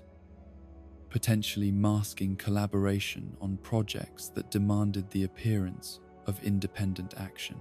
The training that Rayleigh had provided to Luffy could have been one component of a larger plan that included contributions from other former crew members. Their combined efforts designed to prepare the next generation of pirates for challenges that only those who had reached Laugh Tale could fully understand. The knowledge that Gaban possessed about the true history and the secrets of the final island would make him valuable ally or dangerous enemy depending on his attitude toward the world government's continued suppression of forbidden information. His decision about whether to remain neutral or actively support change, potentially determining whether the current system survived the approaching conflicts. The weapons and techniques he had mastered during his years with the Roger Pirates would retain their effectiveness, regardless of how much time had passed since their last use. His skills likely enhanced, rather than diminished by years of contemplation and practice in environments that allowed experimentation without interference. The legacy of all these forgotten pirates continued to influence the world in ways both obvious and subtle. Their individual contributions to the great narrative of freedom versus control, creating ripple effects that would shape events for generations to come. The sons and daughters who inherited their blood carried forward not just genetic traits but cultural values and philosophical frameworks that had been forged in the crucible of adventures that had tested every assumption about human potential and moral responsibility. The treasure they had accumulated, both material and intellectual,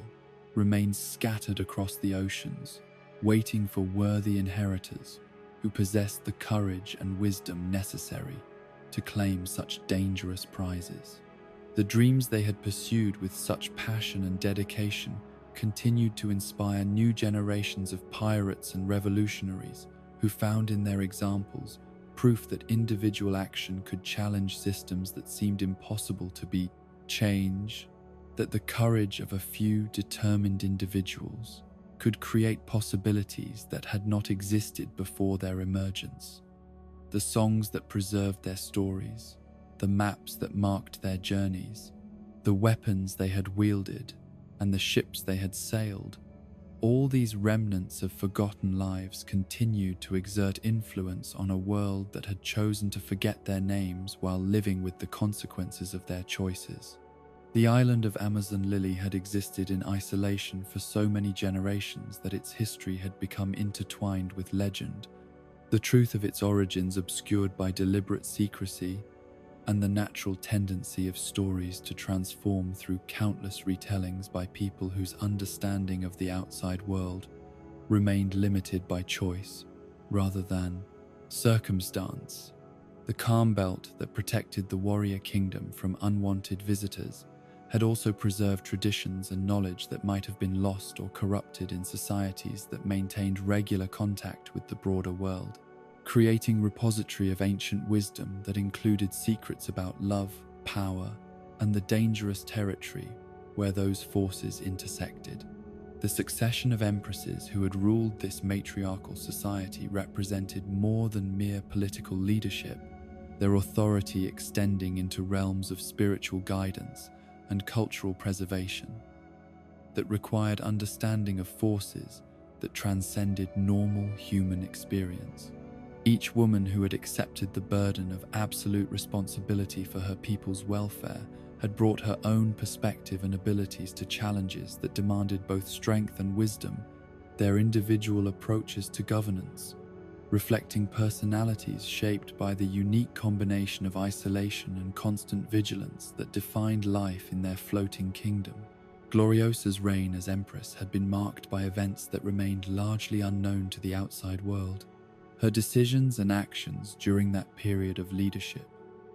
creating precedents and establishing relationships that would continue to influence Amazon Lily long after she had passed the crown to her successor.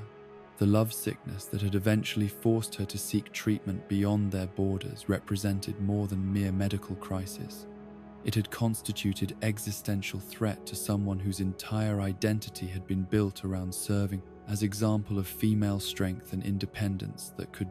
exist without reliance on male validation or companionship. The journey that had carried her away from Amazon Lily in search of healing had exposed her to aspects of the world that her previous experience had not encompassed.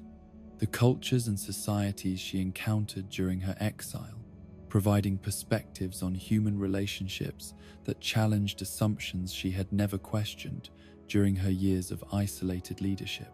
The knowledge she gained through direct observation of how love and power interacted in environments where neither force held absolute dominance would prove invaluable when she eventually returned to her homeland, carrying wisdom that could not have been acquired through theoretical study or abstract contemplation. The relationship she had formed with some unknown companion during her time abroad remained shrouded in mystery that she had chosen to preserve despite the obvious impact that experience had exerted on her understanding of what it meant to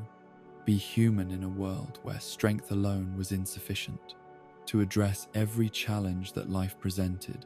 The cure for her lovesickness had required not just medical treatment, but psychological transformation that allowed her to integrate romantic feeling with her broader identity, rather than viewing such emotions as weakness that compromised her effectiveness as leader and role model. The man who had captured her heart during those vulnerable years when her very survival had depended on learning to trust someone whose background and motivations differed dramatically from everything her upbringing had taught her to expect, remained nameless in all the stories that circulated about her past, his identity protected by discretion that suggested either ongoing relationship or recognition that revealing such information could endanger someone who deserved protection from consequences he had not chosen to accept. The silence that surrounded his identity had created space for speculation that ranged from romantic fantasy to political conspiracy theory. The absence of confirmed facts, allowing people to project their own assumptions about what kind of person could have inspired such devotion in someone renowned for her independence. The possibility that Calico Yorkie had been the mysterious figure who had shared those crucial years with Gloriosa carried romantic appeal that transcended mere speculation. To touch on deeper themes about the connections that could develop between people whose paths had crossed during moments of mutual vulnerability and desperate need. The former captain of the Rumbar Pirates, if he had indeed survived his journey into the Calm Belt, would have possessed exactly the combination of musical talent, adventurous spirit, and genuine compassion that might have attracted someone whose entire life had been shaped by responsibility for others' welfare. The songs he could have shared, the stories of distant islands and impossible adventures, the perspective on freedom and friendship that came from years of sailing with people who had chosen each other as family.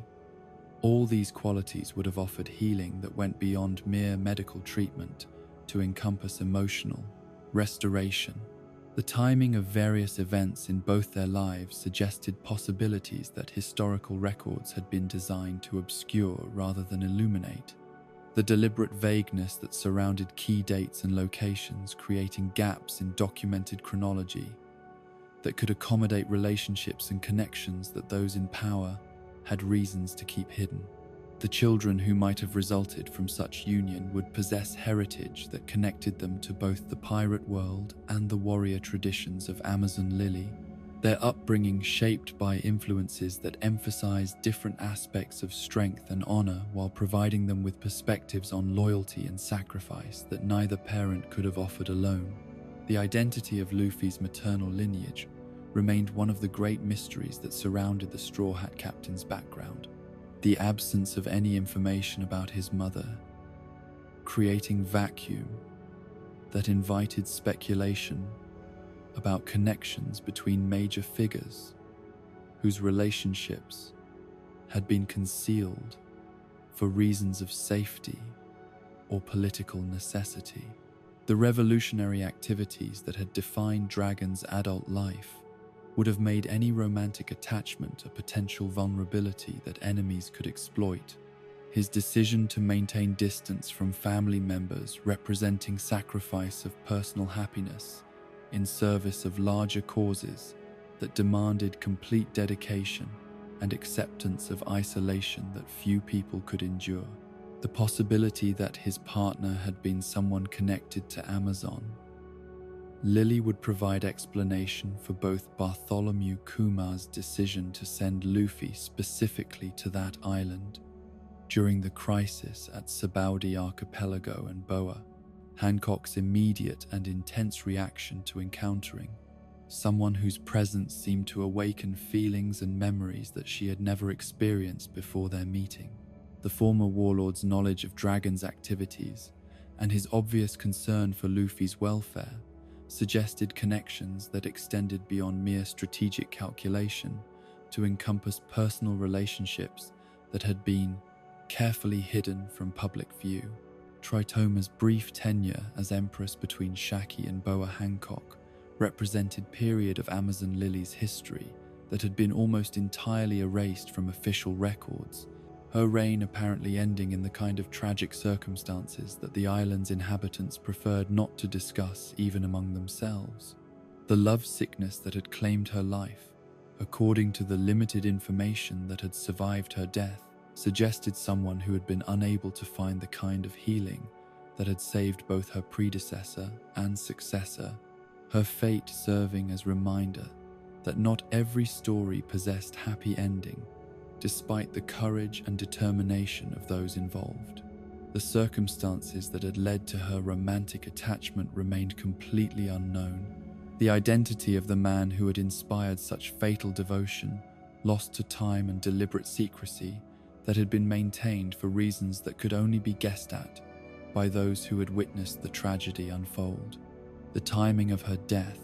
occurring during the same year that various significant events had reshaped the political landscape of both the Grand Line and the Four Blues, suggested possible connections to larger conflicts and power struggles that had claimed many lives during that turbulent period. The possibility that she had been Luffy's mother carried implications that would explain numerous mysteries surrounding both Amazon Lily's recent history and the Straw Hat Captain's unusual impact on people whose lives had been touched by tragedy and loss. The love that had killed her, if directed towards someone whose revolutionary activities had made long-term relationship impossible,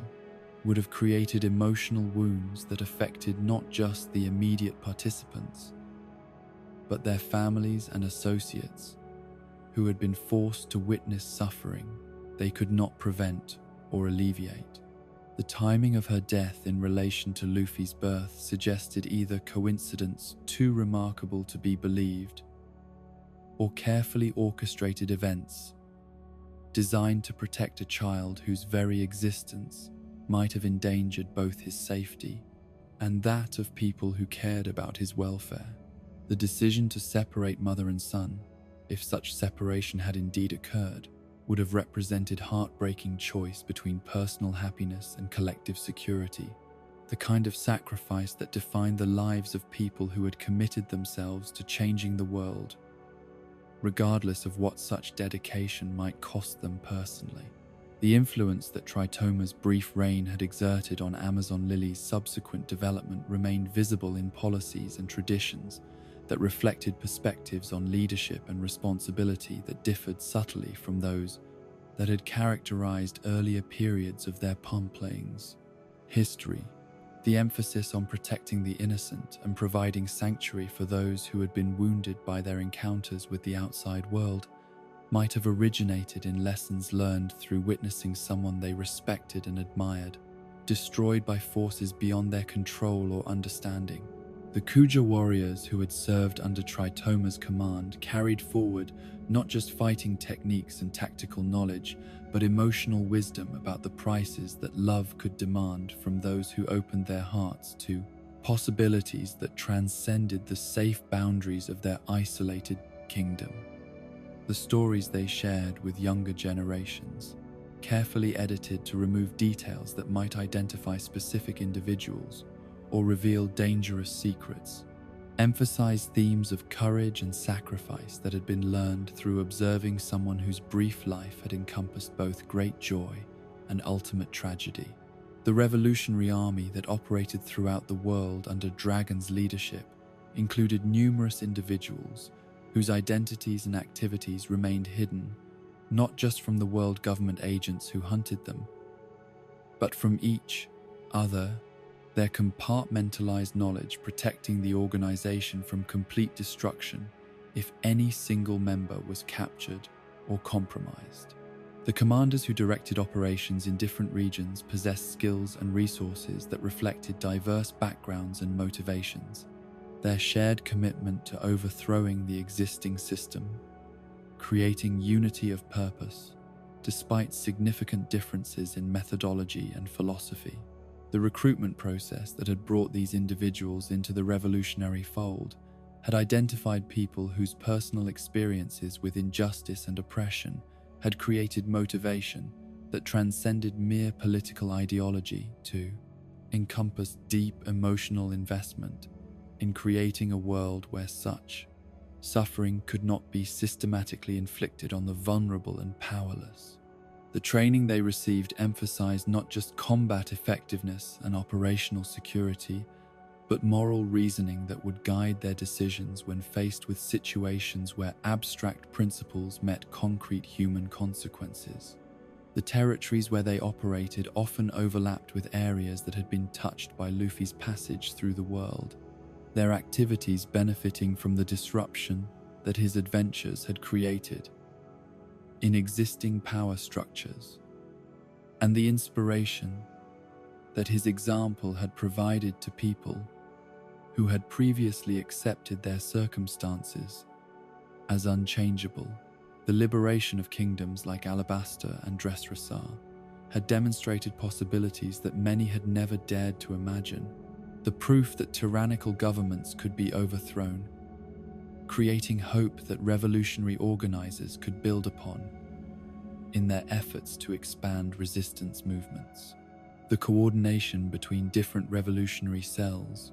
required communication methods that could function despite constant surveillance and active interference from government forces, their messages encoded in ways that appeared innocent to casual observation, while conveying crucial information to recipients who possessed the knowledge necessary for proper interpretation. The songs, stories, and cultural expressions they employed as vehicles for their communications served dual purposes of preserving revolutionary ideology and maintaining the emotional connections that sustained their commitment during periods when progress seemed impossible and sacrifice appeared meaningless. Bartholomew Kuma's transformation from revolutionary commander to cyborg weapon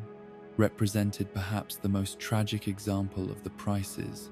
that had been paid in service of the cause that Dragon's organization embodied, his gradual loss of humanity serving as reminder that even the most dedicated individuals could be destroyed by forces they had underestimated or failed to anticipate. The consciousness that remained trapped within his mechanically enhanced body experienced awareness of his condition, while lacking ability to communicate his thoughts or assert control over actions that violated every principle he had once held sacred. The memories that persisted despite his physical and psychological modification included recollections of the comrades who had shared his commitment to revolutionary change, their faces and voices providing psychological anchor that prevented complete dissolution of his identity, even as his capacity for independent action was systematically eliminated. The knowledge he possessed about revolutionary operations and personnel remained accessible to those who controlled his programming, creating security risk that had required extensive reorganization of activities and personnel to prevent catastrophic compromise of ongoing missions. The Bible that had accompanied him throughout his transformation served as more than mere personal possession or religious symbol. It represented connection to moral framework that had originally motivated his involvement in revolutionary activities, its teachings providing context for understanding the difference between justice and revenge, between necessary sacrifice and meaningless destruction. The passages he had memorized during his years of service continued to influence his thoughts, even when his body was compelled to act in ways that contradicted their message, creating internal conflict that added psychological torture to his physical imprisonment. The missions he was forced to undertake on behalf of the world government frequently brought him into contact with people and situations that reminded him of everything he had once fought to change, his role as instrument of oppression,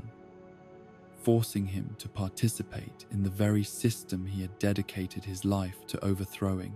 The irony of his situation was not lost on whatever remained of his original personality, the knowledge that his strength was being used to perpetuate injustice, creating anguish that no amount of mechanical modification could completely suppress. The hope that some remnant of his true self might eventually be recovered and restored provided motivation for associates who continued working to understand the technology that had been used to transform him. Their research,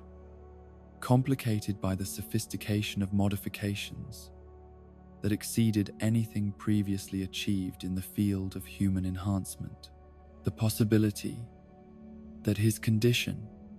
might be partially or completely reversible offered focus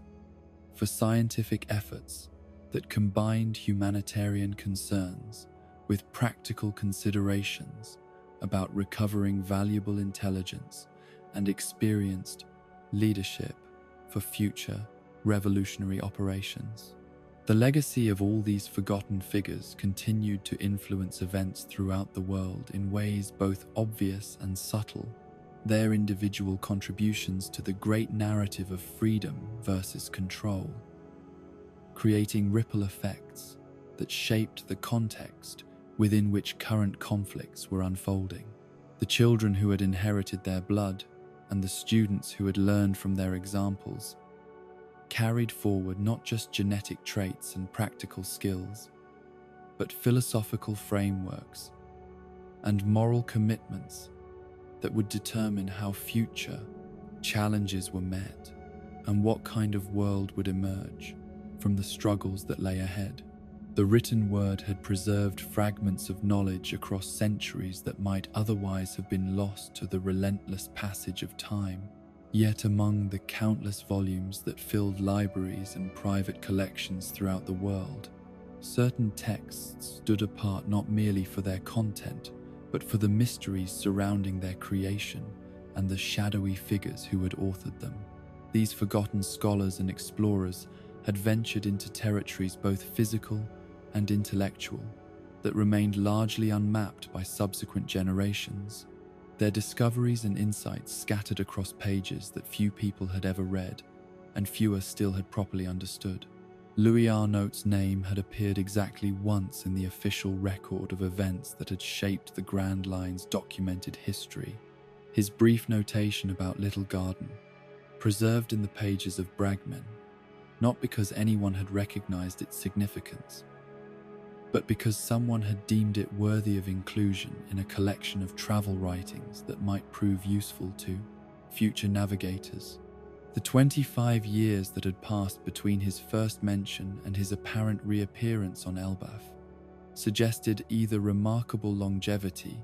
or the kind of cyclical storytelling that allowed characters to return when their presence served purposes that had not been anticipated during their original introduction. The authority with which he had named Little Garden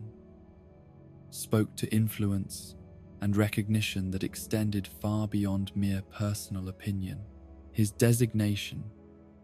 accepted by cartographers and maritime authorities throughout the world,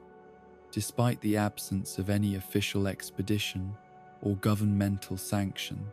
that might have legitimized such nomenclature.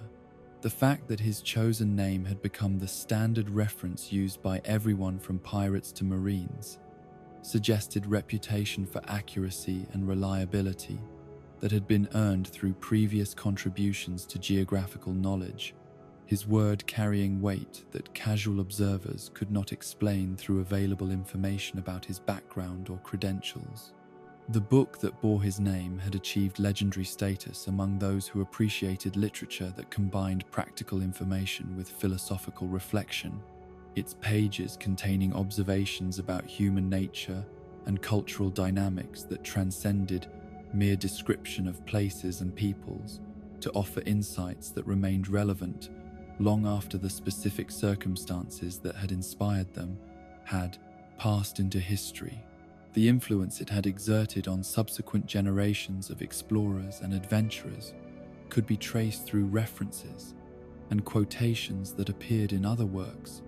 its ideas spreading through intellectual networks that connected scholars and travelers across vast distances and cultural barriers. The possibility that he had spent the intervening decades living among the giants of Elbaf, contributing his knowledge and experience to a society that valued wisdom accumulated through long observation and careful study, would explain both his survival and his eventual return to prominence in ways that simple human longevity could not adequately address. The warrior culture of the giant kingdom appreciated individuals whose understanding of the world had been earned through direct experience rather than academic study. His adventures during the years when few humans had dared to venture beyond familiar waters, providing credentials that would command respect even among beings whose physical strength dwarfed human capabilities.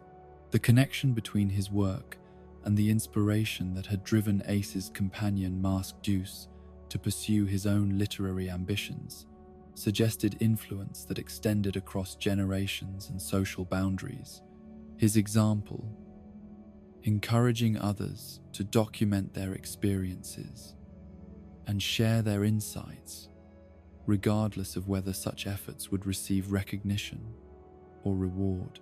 The competition that Deuce had envisioned between his future writings and the established masterpiece reflected understanding that meaningful literature required not just technical skill but depth of experience and clarity of vision that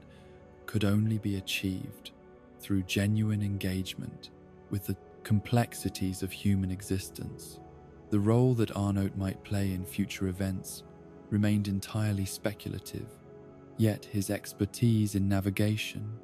and his knowledge of territories that had remained largely unexplored by contemporary adventurers could prove invaluable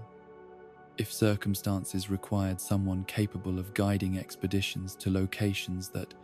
existed beyond the reach of conventional maps and instruments. The relationships he had presumably developed with giant communities would provide diplomatic advantages that few other individuals could offer. His understanding of their customs and values, enabling cooperation that might otherwise be impossible to achieve.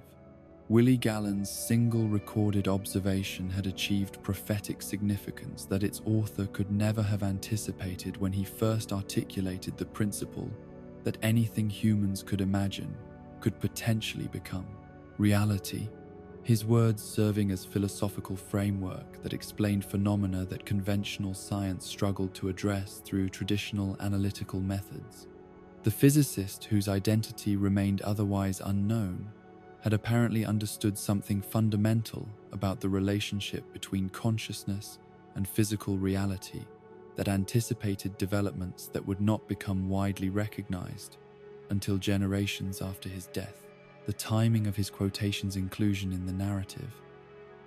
appearing just as ships began falling from the sky in defiance of every known law of physics and aerodynamics, suggested either remarkable coincidence or deliberate editorial choice designed to provide context for events that challenged readers' assumptions about what was possible in a world where devil fruits and other miraculous phenomena had already demonstrated that normal rules could be suspended under appropriate circumstances. The wisdom contained in his observation extended beyond mere acknowledgement of unusual occurrences to encompass recognition that human creativity and determination could reshape reality according to principles that transcended conventional limitations. The connection between his theoretical framework and Vegapunk's practical applications of advanced technology suggested intellectual lineage that linked past insights with present innovations. The greatest scientist of the current era, possibly building upon foundations that had been established by predecessors, whose contributions had been forgotten or deliberately suppressed by authorities who feared the implications of such knowledge. The inventions that emerged from Vegapunk's laboratories consistently pushed beyond accepted boundaries of what science could achieve, their capabilities suggesting understanding of natural laws that operated according to principles that most people could not grasp.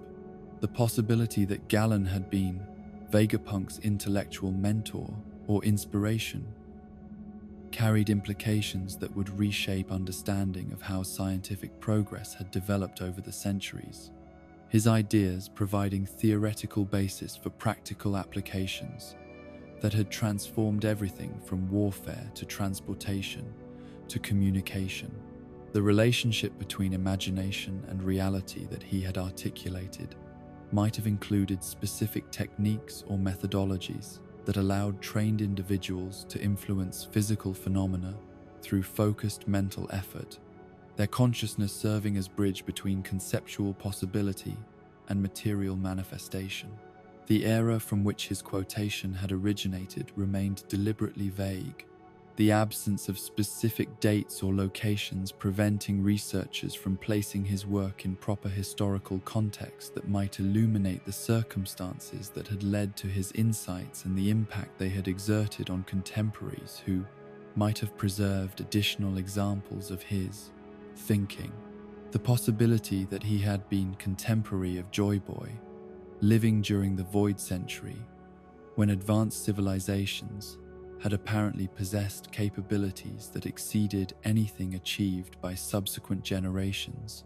would explain both the profundity of his understanding and the systematic suppression of information about his identity and other contributions. The captain of the Street Briss remained forever anonymous, his identity lost, along with the records that might have explained how a ship from the South Blue had ended up sailing through sky clouds for 2 centuries, before finally falling back toward the ocean that had originally launched it toward impossible heights. The voyage that had begun as conventional maritime expedition had been transformed by circumstances that defied rational explanation into journey through realms that existed beyond normal human experience,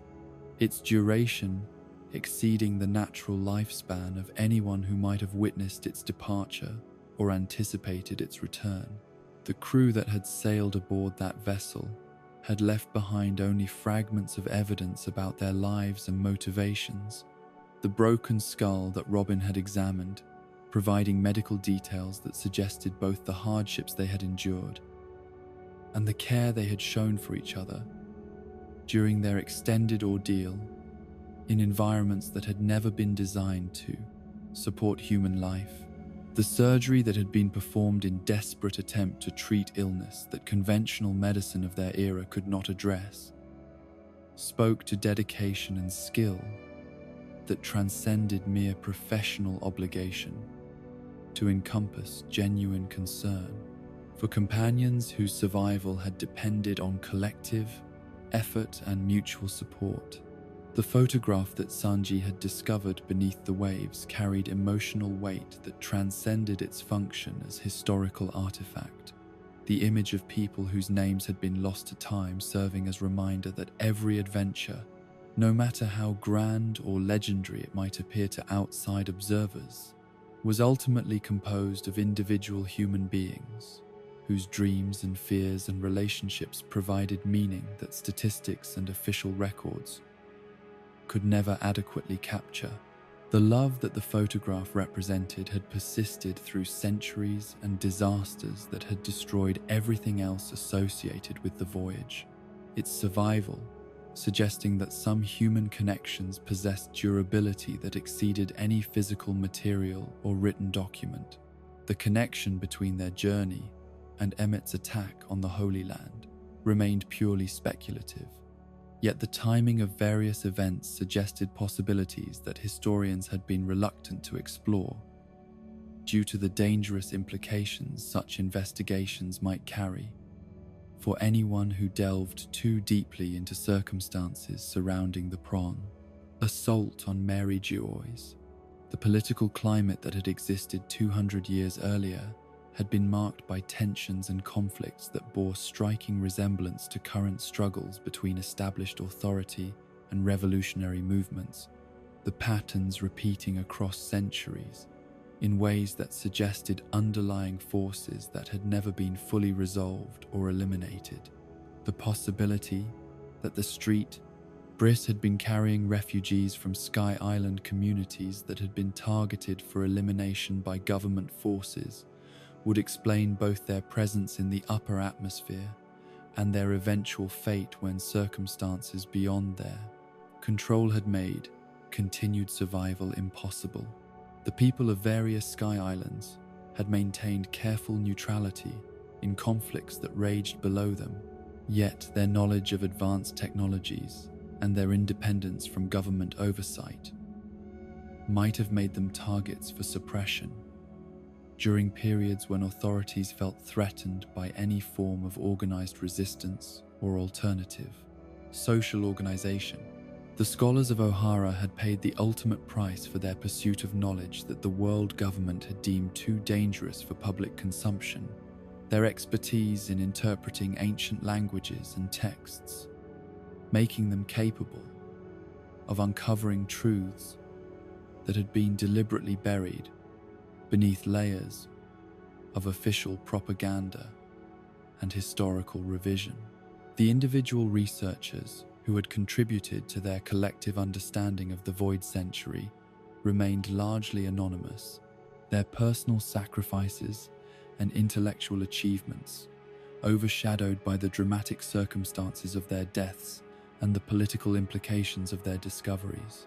Professor Clover's leadership of the research effort had provided focus and direction that had enabled remarkable progress in translating poneglyphs and reconstructing historical events that had been systematically erased from all other records. Yet, his work had built upon foundations established by colleagues whose contributions had been equally essential to achieving results that no single individual could have accomplished independently. The methodology they had developed for analyzing ancient texts and artifacts represented advancement in archaeological science that had been destroyed along with the researchers who had created it,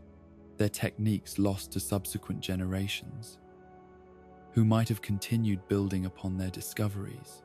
The library that had housed their research contained volumes and documents that had been collected over generations of careful scholarship. The accumulation of rare texts and unique manuscripts representing investment of resources and effort that extended far beyond the immediate needs of their particular investigation. The knowledge that had been preserved within those walls encompassed far more than merely the specific information about the Void Century that had ultimately led to their destruction. Their collection, including insights into linguistics, anthropology, and cultural history that would have advanced human understanding in numerous fields of study. The personal stories of individual researchers remained largely unknown, their names mentioned only in passing during accounts that focused on political and military aspects of the O'Hara incident, rather than the human cost of losing an entire community of scholars whose work had enriched understanding of human, civilization, and cultural development. The families they had left behind, the students they had trained, the colleagues at other institutions who had benefited from their research. All these connections had been severed by violence that had eliminated not just current projects, but potential future discoveries that their continued work might have achieved. The children who had survived the Buster Call that had destroyed their homeland carried forward not just traumatic memories, but fragments of knowledge and perspective that had been shaped by exposure to ideas and methodologies that were no longer available anywhere else in the world. Their scattered presence representing seeds of intellectual tradition that might eventually grow into new centers of learning if conditions ever became favorable for such development. The responsibility they bore for preserving what could be saved of their teachers' work created burden that few people could have carried without being crushed by the weight of expectations and loss. Nolan's descendants had maintained connection to their ancestors' legacy through cultural traditions and geographical knowledge that had been passed down through generations of people whose lives had been shaped by stories of exploration and discovery that emphasized the importance of truth and courage in face of disbelief and ridicule. The Cricket family line had produced individuals whose skills and interests reflected heritage that valued both practical seamanship and intellectual curiosity, their abilities enabling them to serve as bridges between past and present that honored both scientific progress and respect for traditional wisdom. The Saruyama Alliance's connection to Nolan through Cricket's lineage had provided them with motivation that transcended mere professional interest in their unusual work. Their commitment to helping ships reach Sky Islands, representing continuation of family mission that had begun centuries earlier, with one man's determination to prove that fantastic stories could be based on literal truth rather than imagination or deception. The knowledge they possessed about ocean currents and atmospheric phenomena had been enhanced by insights that had been preserved through oral tradition their understanding of natural forces informed by observations that had been accumulated across multiple generations of careful study. The maps and charts that had been created by various members of the cricket family contained information about wind patterns, water temperatures, and seasonal variations that had been recorded with precision that exceeded official maritime documentation. Their data collected through direct experience and systematic observation, rather than theoretical calculation or second-hand reports. The accuracy of their navigational aids had been proven through successful launches that had carried numerous crews toward destinations that conventional wisdom declared impossible to reach. Their reputation for reliability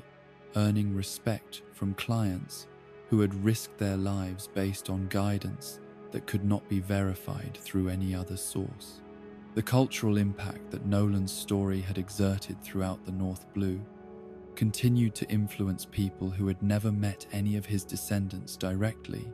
his example providing inspiration for explorers and researchers who faced similar challenges in convincing others that their discoveries were genuine rather than products of delusion or deliberate fraud. The themes of his narrative, the conflict between empirical observation and accepted belief,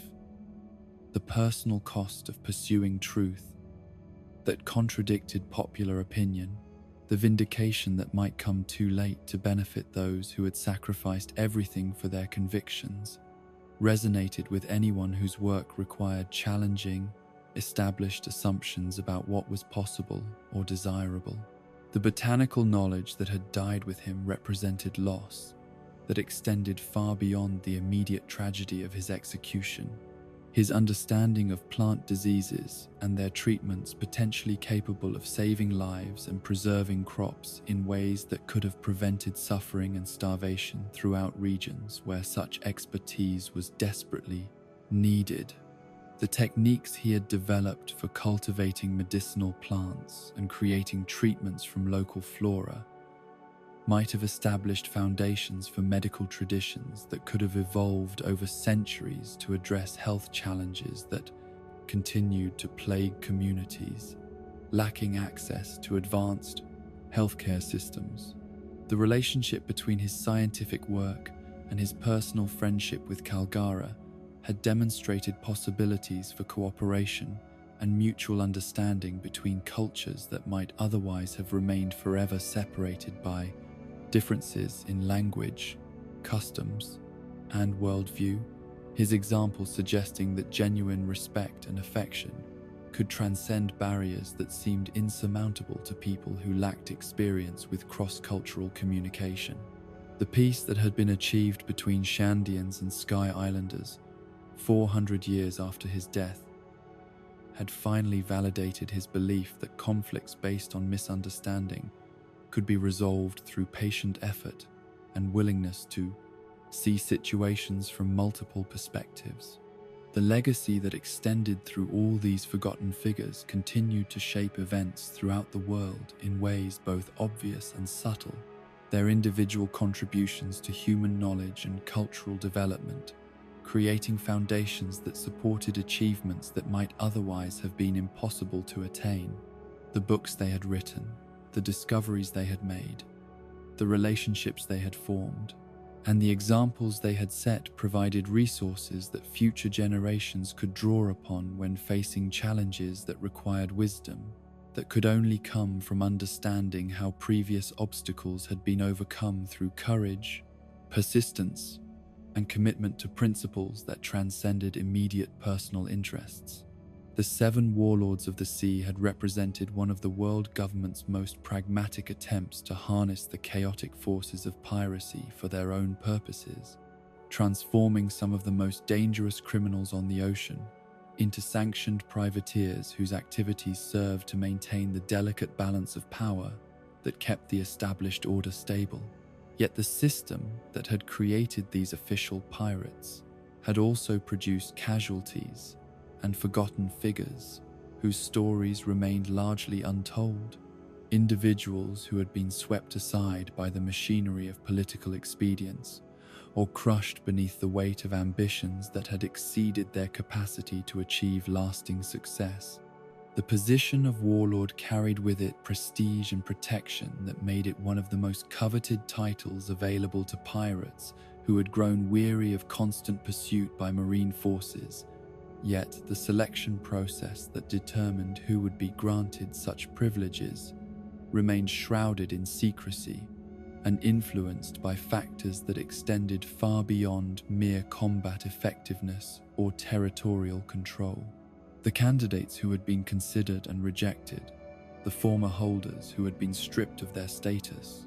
and the mysterious figures who had briefly occupied these positions before vanishing from public view, represented a shadow history of the warlord system that few people had ever been permitted to examine. Hanafuda's brief tenure as one of the 7 warlords had ended with his defeat at the hands of Portgas D. Ace, the encounter between the former official pirate and the ambitious young captain marking both the conclusion of one career and the beginning of another legend that would ultimately reshape the balance of power throughout the Grand Line. The circumstances that had led to their confrontation remained largely unknown,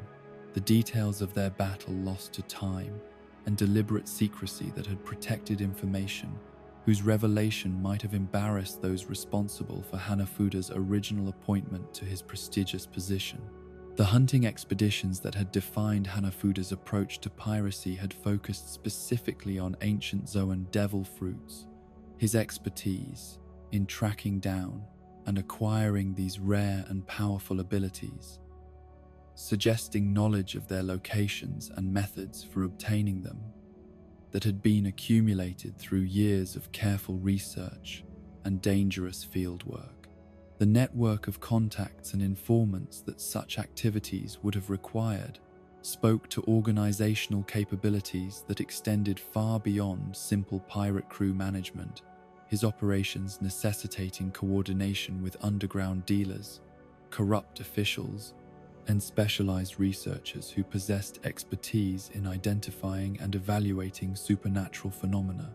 The fruits he had successfully acquired during his career had presumably been distributed among his crew members or sold to buyers who could afford the astronomical prices that such rare commodities commanded in underground markets,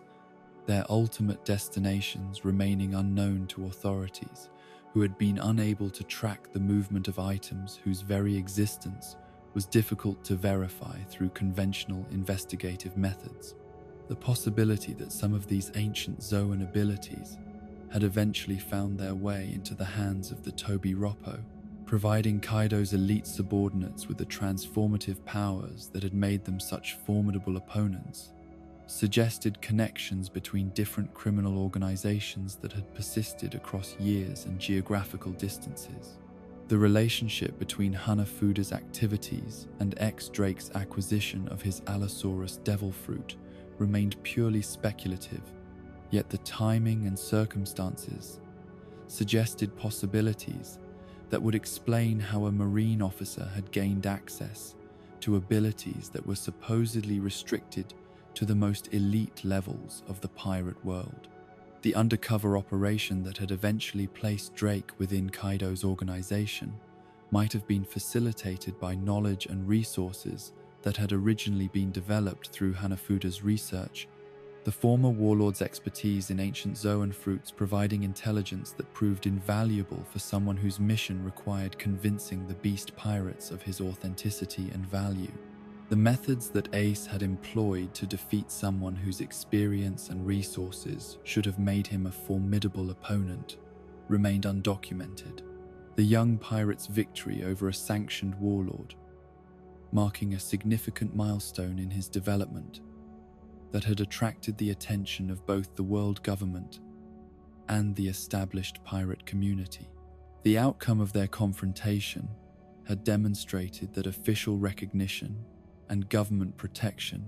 were insufficient shields against opponents who possessed superior determination and natural talent. the defeat serving as reminder that titles and positions could not substitute for genuine strength and tactical excellence. The aftermath of Hanafuda's fall had created vacancy within the 7 warlords that had eventually been filled by Bartholomew Kuma, the former revolutionary's appointment to the position representing one of the most significant intelligence coups in the world government's history. Even though the full extent of his value would not become apparent until years after his initial recruitment, the process by which Kuma had been selected and persuaded to accept the role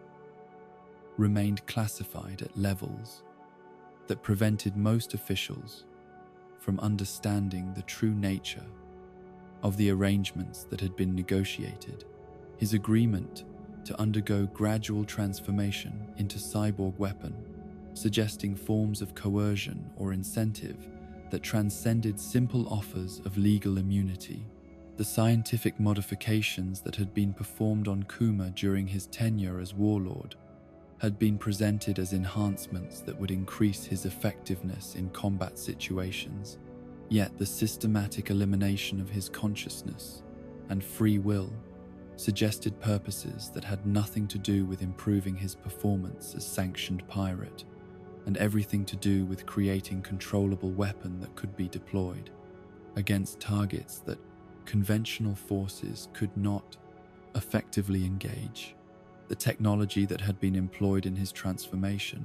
represented advances in human augmentation that exceeded anything previously achieved. The techniques developed through his case potentially applicable to other subjects who might be selected for similar treatment.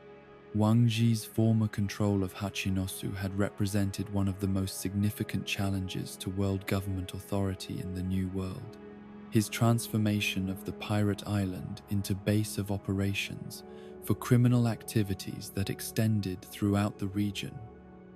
creating security threat that had demanded coordinated response from both marine forces and rival pirate organizations. The former member of the Rocks Pirates had brought to his leadership role experience and connections that had been forged during service under one of history's most dangerous crews. His understanding of large-scale pirate operations, enabling him to establish systems and procedures that had made his territory effectively independent of outside control. The Rocky Port incident that had resulted in his downfall had involved cooperation between Blackbeard and Kobe that suggested temporary alliance between natural enemies, their shared interest in eliminating Wang Ji creating circumstances that had allowed both parties to achieve objectives that neither could have accomplished independently. The details of how this cooperation had been arranged and what incentives had motivated their collaboration remained closely guarded secrets. The sensitivity of the information reflecting concerns about how public knowledge of such arrangements might affect perceptions of both marine integrity and pirate predictability. The current whereabouts of Wang Ji, assuming he had survived the confrontation that had ended his reign over Hachinosu, remained unknown to authorities, who had been unable to confirm whether he had been killed, imprisoned, or had simply disappeared into the criminal underground that provided sanctuary for individuals whose continued existence might prove inconvenient for those who preferred to consider them eliminated. The possibility that he had been secretly incarcerated in Impel Down or some other secure facility would explain the absence of any confirmed reports about his fate, while ensuring that his knowledge and connections could not be utilized by other criminal organizations that might seek to challenge the established order. The historical precedent that his name suggested, drawn from real-world pirates who had collaborated with government authorities while maintaining their independence in criminal activities, implied complex relationship with official power that had involved elements of cooperation as well as conflict.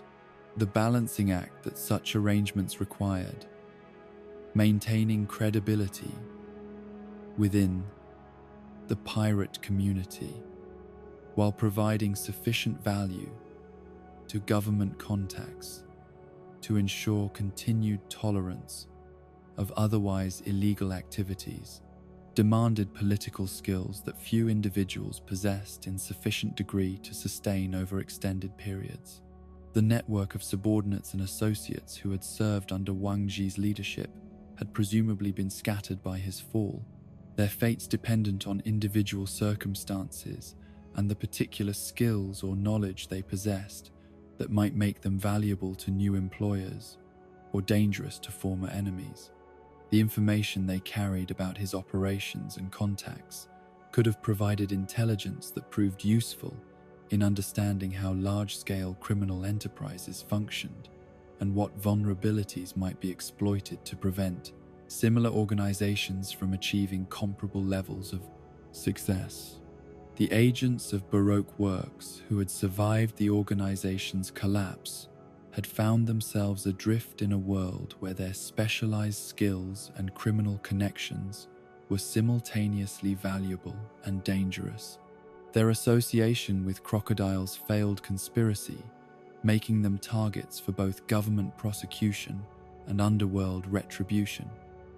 while their expertise in covert operations and intelligence gathering made them potential assets for anyone willing to overlook their past affiliations. The numbered code names that had defined their identities during their service with the organization had provided anonymity that some had been able to maintain even after its dissolution, their true names and backgrounds remaining hidden from authorities who lacked the resources or motivation to conduct thorough investigations of relatively minor participants in schemes that had already been disrupted. Miss All Sunday's transformation from Robin into respected member of the Straw Hat Pirates had represented one of the most dramatic examples of redemption and personal growth that the post-Alabaster period had produced. Yet the fate of her former colleagues had received little attention, despite their own potential for similar transformation under appropriate circumstances. The skills they had developed in service of Crocodile's ambitions were not inherently evil. Their expertise in combat, investigation, and coordination capable of serving constructive purposes, if directed toward legitimate objectives by leaders who valued competence over blind loyalty. The partnerships that had characterized the organization's structure had created bonds between individuals who had learned to trust each other's abilities and judgment in situations where failure meant death or imprisonment, their professional relationships potentially evolving into genuine friendships when freed from the artificial constraints and paranoid atmosphere that had defined their previous working environment. The male and female agents who had been paired together had developed complementary skills and tactical approaches that made them effective teams capable of handling complex assignments that would have overwhelmed individual operators. Working alone, the training facilities and resource networks that Baroque Works had established throughout Alabaster and surrounding territories had represented significant investment in infrastructure that had not been completely eliminated by the organization's political collapse. Some assets remaining available for use by successor groups or individual entrepreneurs who possessed knowledge of their locations and access methods. The safe houses, weapons caches, and communication systems that had supported covert operations could have provided foundations for new criminal enterprises or been repurposed for legitimate activities by people who understood their capabilities and limitations.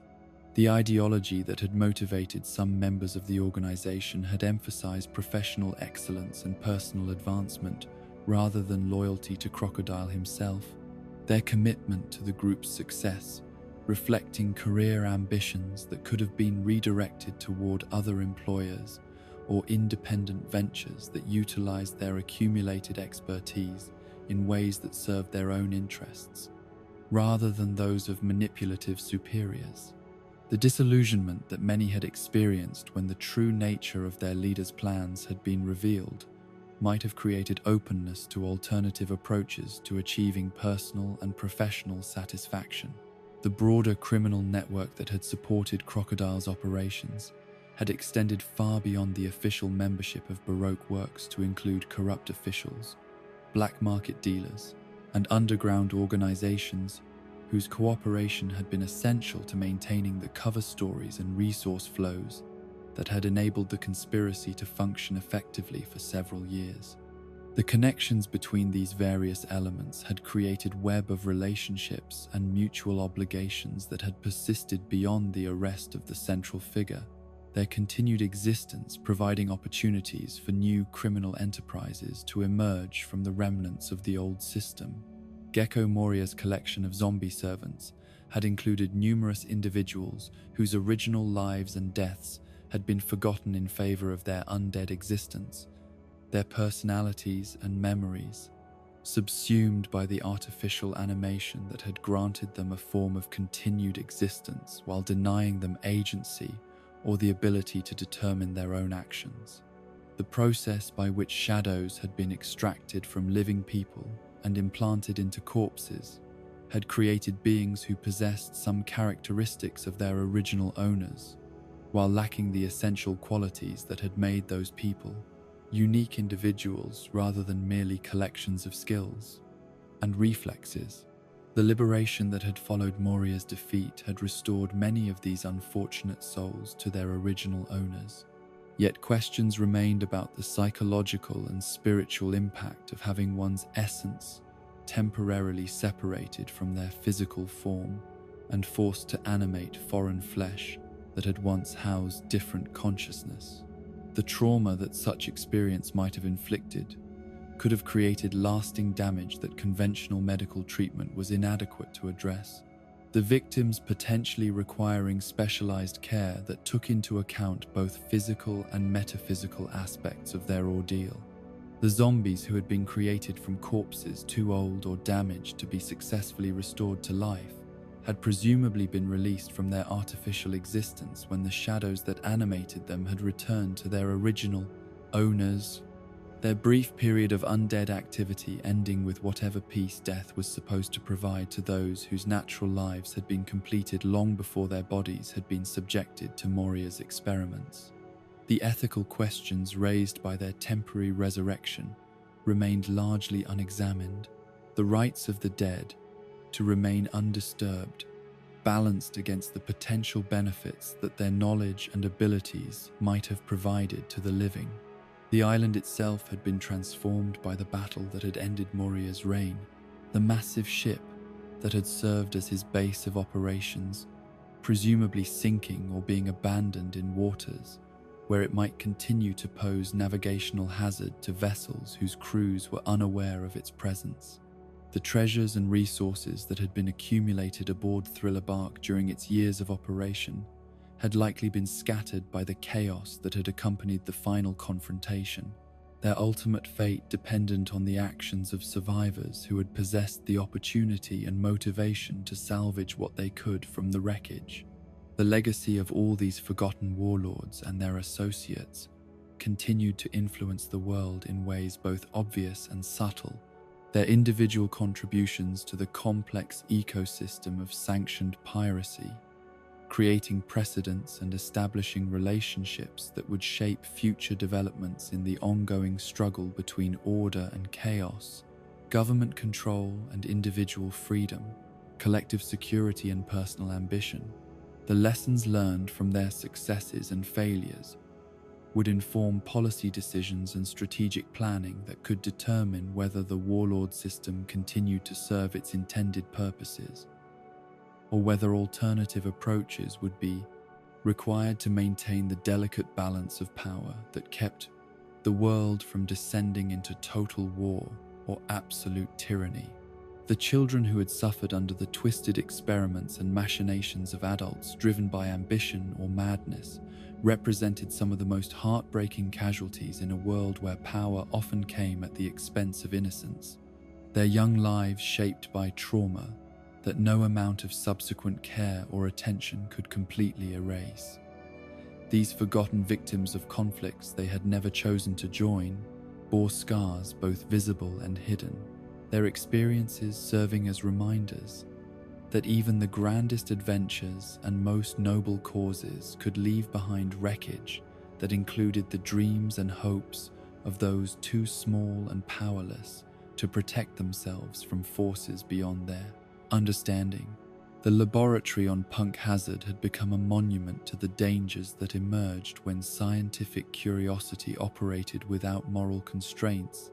its corridors and chambers serving as testing grounds for experiments that treated human subjects as expendable resources rather than individuals deserving of protection and care. The children who had been subjected to Caesar Clown's research had endured modifications and treatments that had transformed their bodies and minds in ways that conventional medicine struggled to understand or address. Their conditions,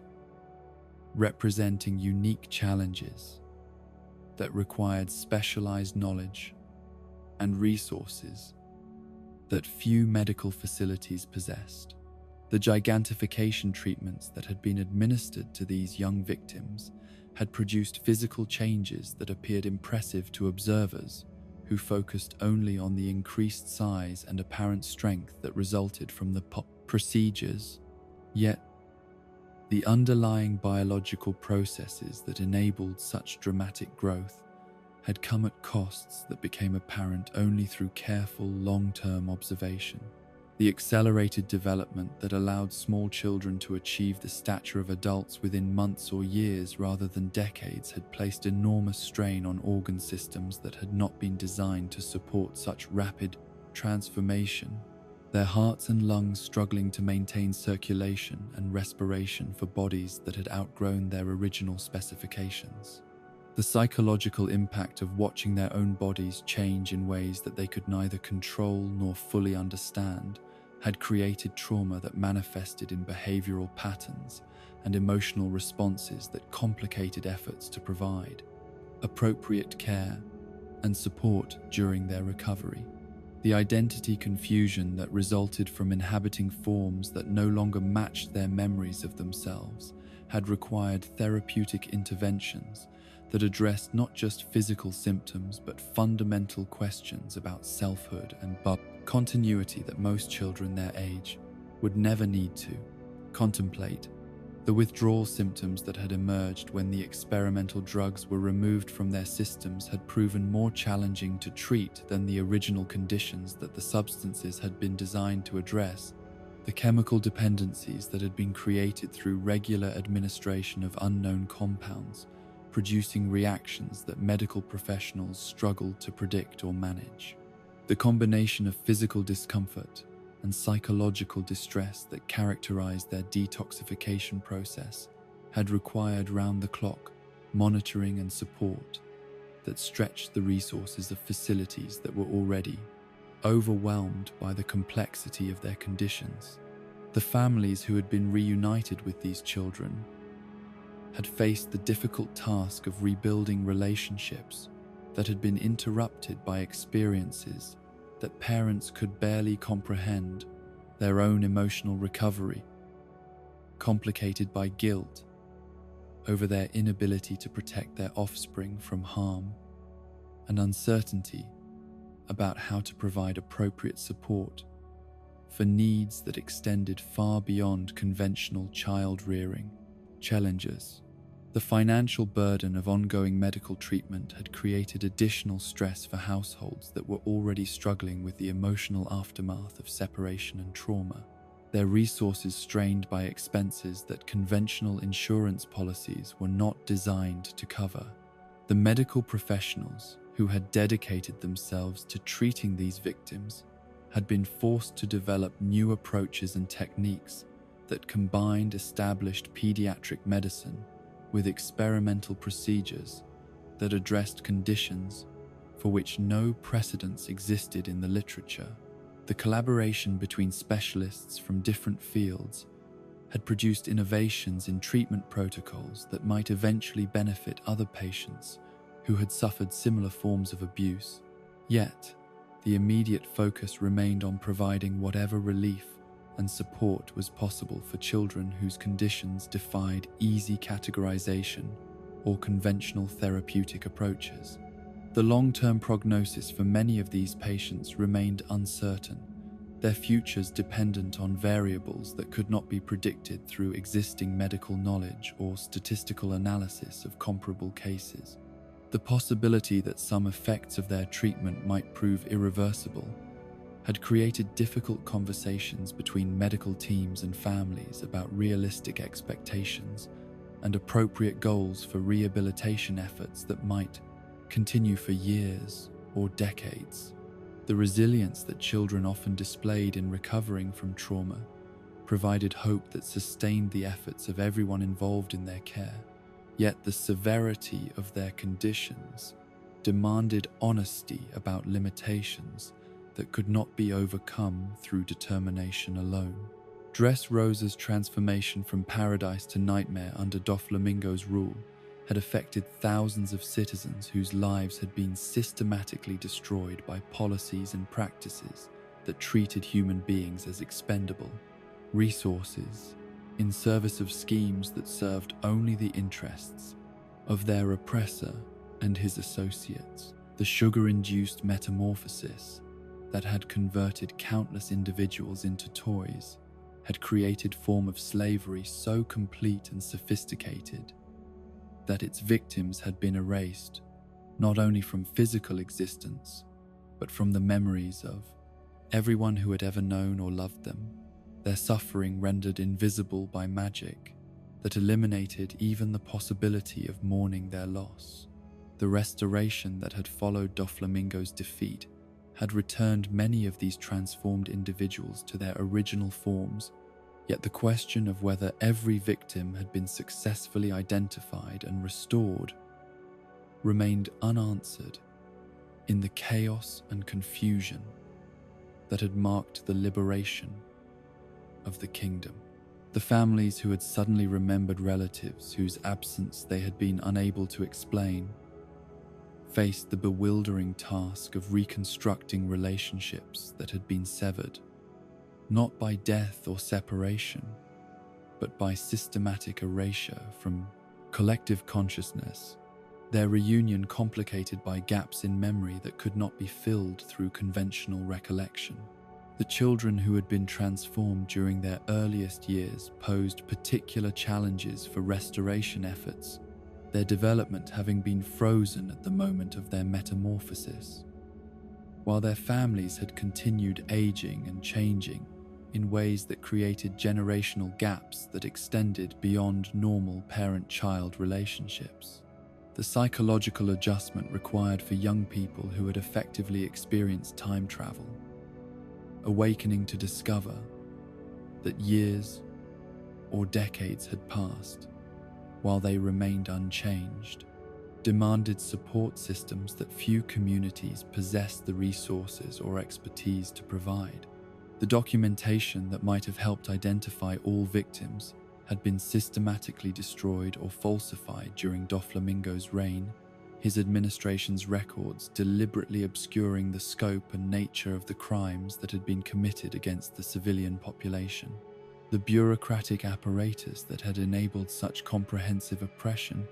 had been designed to eliminate evidence of its own activities, creating situations where proof of victimization had been erased along with the victims themselves.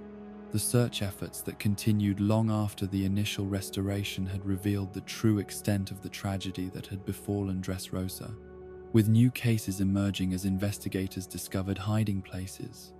and forgotten storage areas where toy victims had been concealed from public view. The possibility that some individuals remained transformed in locations that had not yet been discovered created ongoing anxiety for families who could not be certain that all their missing relatives had been found and restored, their hope tempered by recognition that time was working against successful recovery efforts. The economic impact of these discoveries had complicated the kingdom's recovery efforts. The resources required for comprehensive search and restoration operations competing with other urgent needs for reconstruction and rehabilitation that demanded immediate attention. The international aid that had been provided to support these efforts had helped address some immediate needs,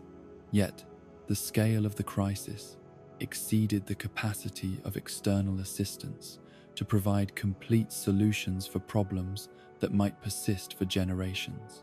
The trauma counseling that had been established to help victims and their families process their experiences had revealed patterns of psychological damage that extended far beyond the immediate effects of transformation and imprisonment. The betrayal of trust that citizens had experienced when their own government had systematically victimized them had created cynicism and suspicion that complicated efforts to establish new institutions that could command public confidence and support. Flevents had been transformed from prosperous kingdom to wasteland through policies that prioritized economic exploitation over public health. The systematic mining of white lead deposits creating environmental contamination that had doomed an entire population to slow death from disease that conventional medicine was powerless to prevent or cure. The government conspiracy that had concealed the true dangers of the mining operations while continuing to profit from the extraction of valuable materials had created tragedy that extended beyond the immediate victims to encompass everyone who had been denied the information necessary to make informed decisions about their exposure to toxic substances. The survivors who had escaped the quarantine and military blockade that had been imposed to prevent the spread of what was falsely believed to be contagious disease had found themselves marked as carriers of plague regardless of their actual health status, their refugee status complicated by fears and prejudices that made them unwelcome in communities that might otherwise have provided sanctuary. The dispersal of these survivors across different regions and countries had created scattered population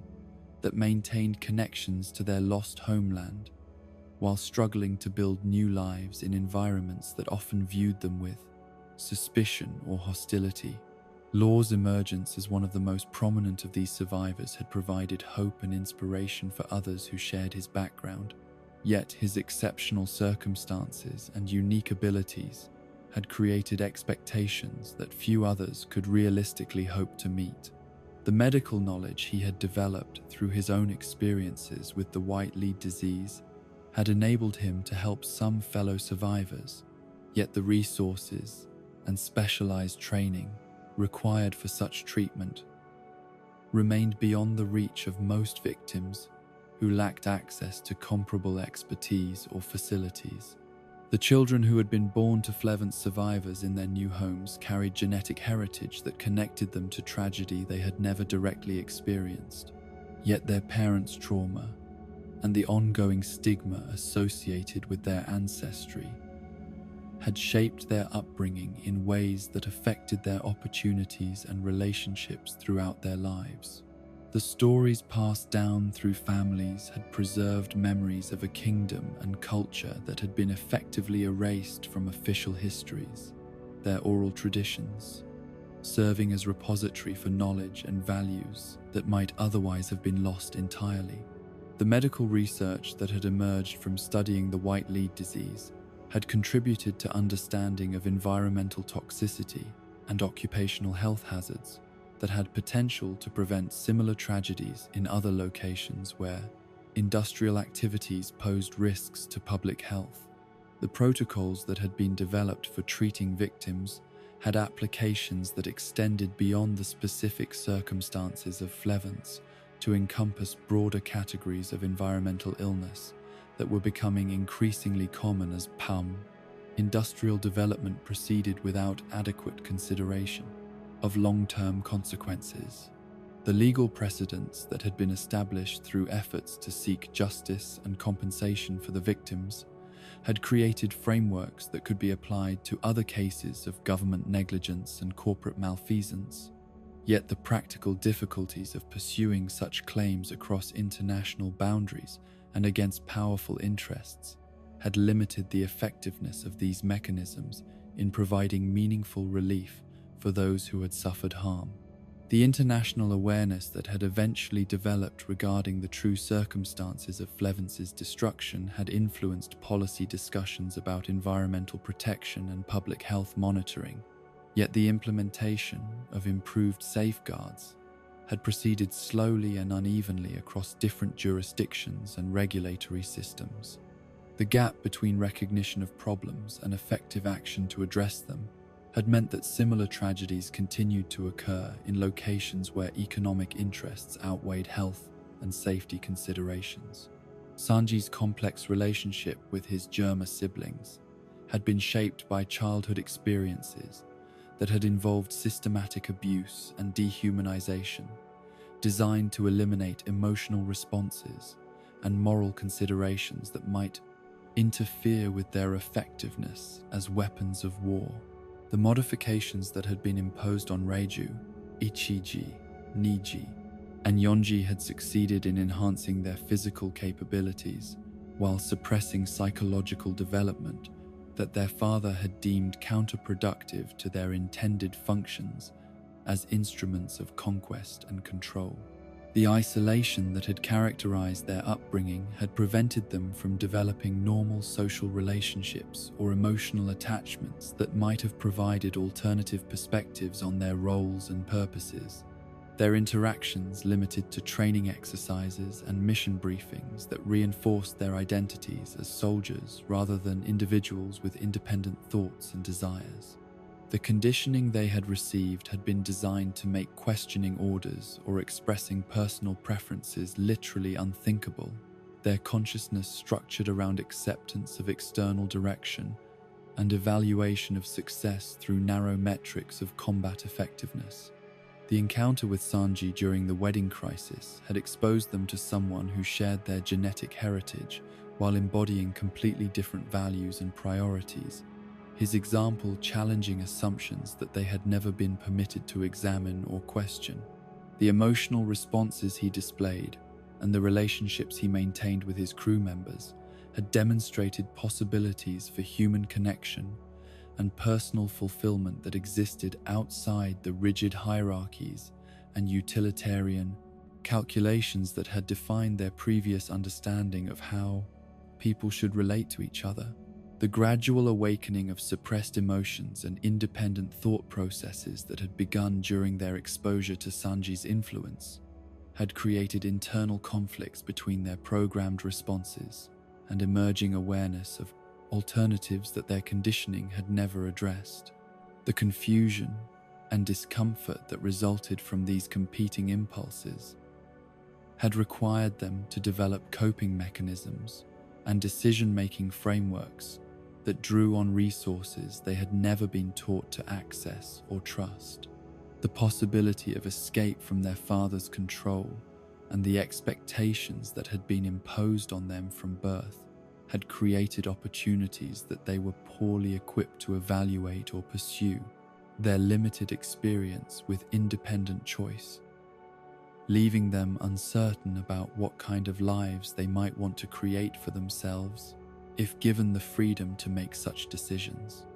The technical skills and enhanced abilities that had been intended to make them more effective weapons might prove valuable in civilian contexts, yet their lack of preparation for anything other than military service had left them without clear alternatives to the roles they had been designed to fulfill. The relationships between the siblings had been artificially constrained by their conditioning, yet the shared experience of awakening consciousness and questioning long-held assumptions had created bonds that transcended their previous purely functional interactions. The support they could provide each other during the difficult process of psychological liberation might prove essential for successfully adapting to circumstances that required forms of cooperation and mutual assistance that their training had never emphasized. The war orphans whose lives had been shaped by the Paramount War represented a generation that had grown up in the shadow of conflict that had reshaped the balance of power throughout the world. Their formative experiences marked by loss and uncertainty that had created perspectives on authority and stability that differed significantly from those of children who had been raised during more peaceful periods. The absence of parents who had been killed during the fighting or its aftermath had forced many of these young people to develop independence and self-reliance at ages when they should have been protected and nurtured by adults who could provide guidance and support. The foster care systems and charitable organizations that had attempted to address the needs of these displaced children had been overwhelmed by the scale of the crisis and the complexity of problems that required resources and expertise that few communities possessed in sufficient quantity to provide adequate assistance. The emotional trauma that accompanied physical displacement had created behavioral and psychological challenges that demanded specialized intervention. Yet the professionals qualified to provide such treatment were already in short supply and unable to meet the expanded demand that had resulted from the war's aftermath. The communities that had opened their homes and hearts to these orphaned children had often discovered that good intentions were insufficient preparation for dealing with young people whose experiences had been so different from anything that local residents could understand or relate to through their own backgrounds. The cultural differences that existed between children from various islands and regions had created additional complications for placement efforts that required matching needs with resources while taking into account compatibility factors that extended beyond simple capacity to provide food and shelter. The resilience that many of these children had developed through necessity had enabled them to adapt to circumstances that would have overwhelmed young people who had never faced serious challenges or losses. Yet, their premature exposure to adult responsibilities and life-threatening situations had also created psychological patterns that might prove problematic when they reached maturity and attempted to form normal relationships with peers who had experienced more typical childhoods. The legacy of all these children of tragedy and war continued to unfold as they grew into adulthood, carrying both the scars and the strength that had been forged through experiences that no young person should have been forced to endure. Their stories served as testimony to human resilience, while providing stark reminders of the costs that adults' conflicts imposed on the most vulnerable members of society, their futures representing both hope for healing and evidence of damage that might never be completely repaired. The Sky Islands that floated above the Grand Line represented one of humanity's most ambitious attempts to create civilizations that existed entirely separate from the conflicts and limitations that plagued surface dwellers. Their aerial domains, offering perspectives on the world below that had shaped cultures and philosophies fundamentally different from anything that had developed in environments bound by conventional geography. Yet among these cloud-dwelling societies, certain communities and individuals had been forgotten by the broader narrative of Sky Island civilization, their contributions to knowledge and culture overshadowed by more dramatic events that had captured the attention of historians and storytellers. The scientists of Weatheria had dedicated their lives to understanding atmospheric phenomena that most people accepted as natural forces beyond human influence or control, their research revealing patterns and relationships that had enabled them to develop technologies capable of manipulating weather systems on scales that ranged from local precipitation to regional climate modification. The floating island that served as their laboratory and observatory provided ideal conditions for studying meteorological processes without the interference and complications that ground-based research facilities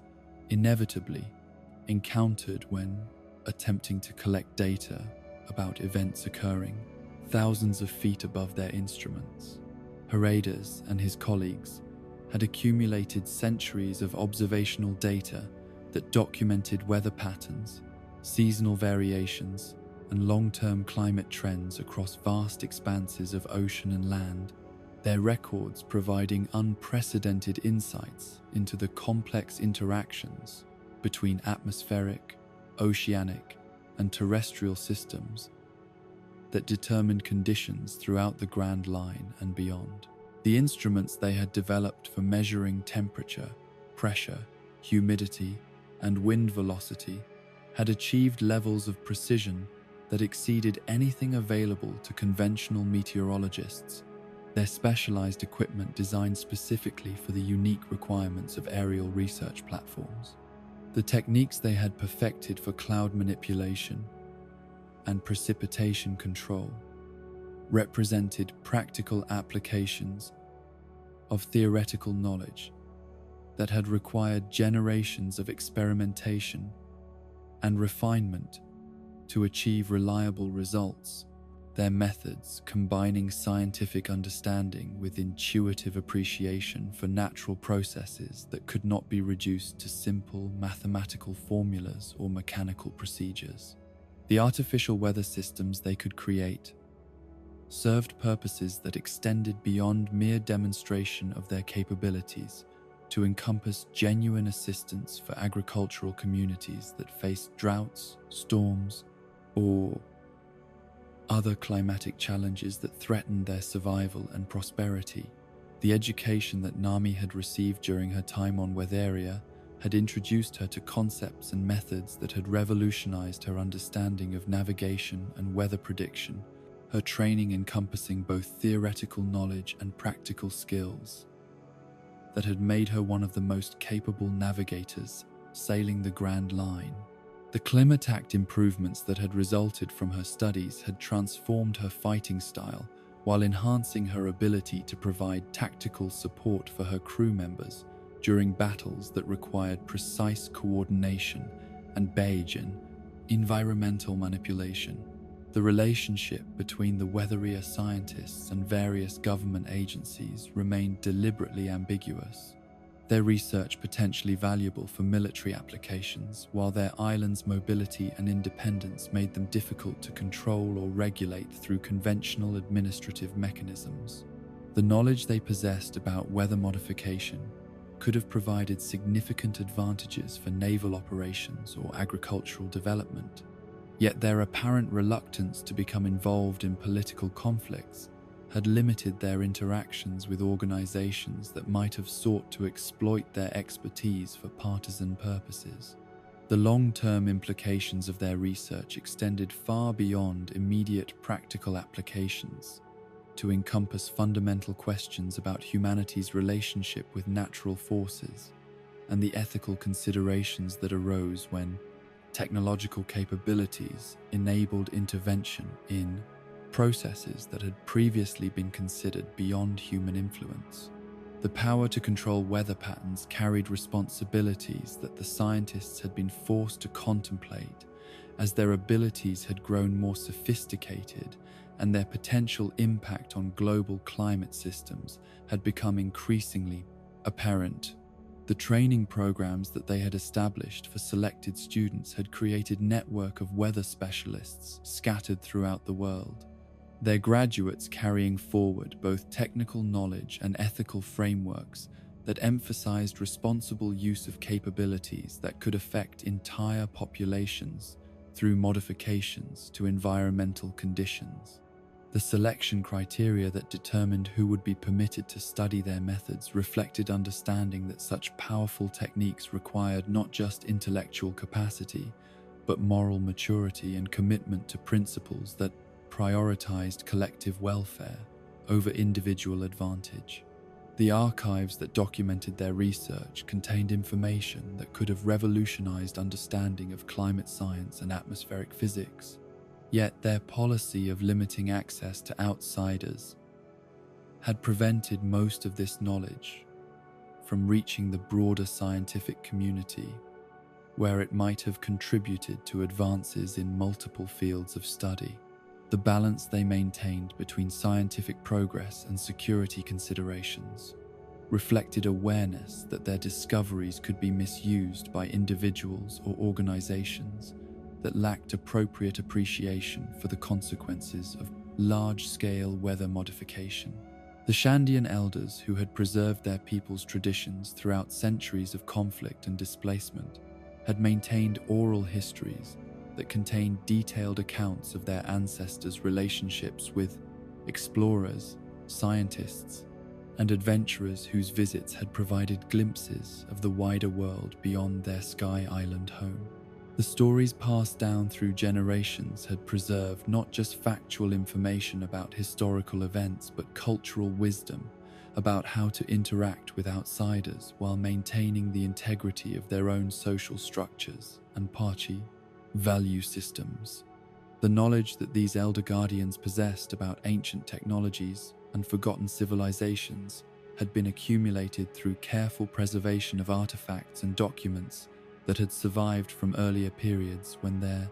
society had maintained more extensive contact with ground-dwelling populations. The archaeological sites that dotted Upper Yard contained evidence of technological achievements that had been lost to subsequent generations, their significance understood only by specialists who possessed training in interpreting physical remains and written records from vanished cultures. The botanical expertise that had been developed through centuries of cultivating plants in Sky Island conditions had produced innovations in agriculture and medicine that had potential applications for communities throughout the world. Their techniques for maximizing crop yields in challenging environments, offering solutions for regions where conventional farming methods had proven inadequate. The medicinal plants they had learned to grow and process had properties that conventional pharmacology was only beginning to understand. Their traditional remedies, based on empirical knowledge that had been refined through countless generations of practical application. The warrior traditions that had been maintained alongside their peaceful pursuits had created fighting techniques and tactical approaches that were uniquely adapted to aerial combat and three-dimensional battlefields. Their methods developed through conflicts that had required them to defend territory that could be approached from any direction and at any altitude. The weapons they had crafted specifically for Sky Island warfare incorporated principles of aerodynamics and weight distribution that maximized effectiveness while maintaining mobility in environments where traditional ground-based combat strategies were inadequate. The relationships they had maintained with other Sky Island communities had created diplomatic networks and trading partnerships that had facilitated cultural exchange and technological development across aerial territories that were often separated by vast distances and dangerous weather systems. The protocols they had established for peaceful interaction with neighboring civilizations reflected hard-won wisdom about how to maintain autonomy while participating in broader regional systems that provided mutual benefits and collective security. The Birken survivors, who had witnessed Enel's rise to power and his subsequent transformation of their homeland into launchpad for his delusional quest to reach the moon, had experienced forms of oppression and systematic persecution that had forced them to develop survival strategies that emphasized concealment and adaptation rather than direct resistance. The cultural traditions that had defined their society for generations had been systematically suppressed or perverted to serve their oppressors' megalomaniacal vision. Their religious practices and social customs adapted to reinforce his claims of divinity while eliminating elements that might have provided foundation for independent thought or collective action. The technological knowledge that their civilization had developed over centuries of innovation and experimentation had been appropriated by Enel for his own purposes, their achievements in engineering and metallurgy serving as foundation for projects that served his ambitions rather than their community's needs or interests. The scientists and craftsmen who had been forced to work on his aerial vessel and associated technologies had been required to compromise their professional integrity and personal values in service of schemes that violated everything they had been taught about responsible application of technical expertise. The psychological trauma that had resulted from years of living under absolute tyranny had created patterns of behavior and thought that persisted long after Enel's departure, their community struggling to redevelop confidence in their ability to make independent decisions and pursue collective goals without fear of sudden and arbitrary punishment. The process of cultural reconstruction that had begun following their liberation had required careful balance between honoring traditional values and adapting to changed circumstances that demanded new approaches to familiar challenges. The children who had grown up during Enel's reign had been systematically indoctrinated with beliefs and attitudes that were designed to prevent them from questioning authority or developing personal ambitions that might conflict with their rulers' demands. Their education limited to technical subjects that served his purposes while being denied access to literature, philosophy, and artistic expression that might have encouraged critical thinking. The recovery programs that had been established to address the educational and psychological needs of these young people had revealed the extent of damage that had been inflicted on an entire generation whose formative years had been shaped by systematic oppression. The mechanical inhabitants of Karakuri Island had represented one of the most successful attempts to create artificial life forms that could function independently while contributing positively to the communities they served. Their designers' vision of robotics encompassing not just technical functionality, but social integration and cultural participation that made them valued members of society rather than mere tools or servants. The technologies that had been developed to create these mechanical beings had required advances in multiple fields of engineering that had produced innovations with applications extending far beyond their original intended purposes. The workshop that had served as Frankie's training ground had contained equipment and resources that represented decades of accumulated expertise in mechanical design and construction. The tools and materials available there, enabling projects that would have been impossible to complete using conventional shipbuilding facilities or standard industrial equipment. The knowledge that had been preserved in technical manuals and design documents had provided foundation for understanding principles of engineering that had been lost or forgotten in other parts of the world where such specialized information had not been maintained with comparable dedication. The mentor figures who had guided Frankie's development during his time on the island had represented different approaches to the relationship between creator and creation. Their individual philosophies about artificial life and mechanical consciousness, providing perspectives that had enriched his understanding of what it meant to build things that possessed something approaching independent existence. The debates and discussions that had occurred during his residency had challenged assumptions he had never questioned while introducing concepts that had revolutionized his approach to shipbuilding and cyborg enhancement.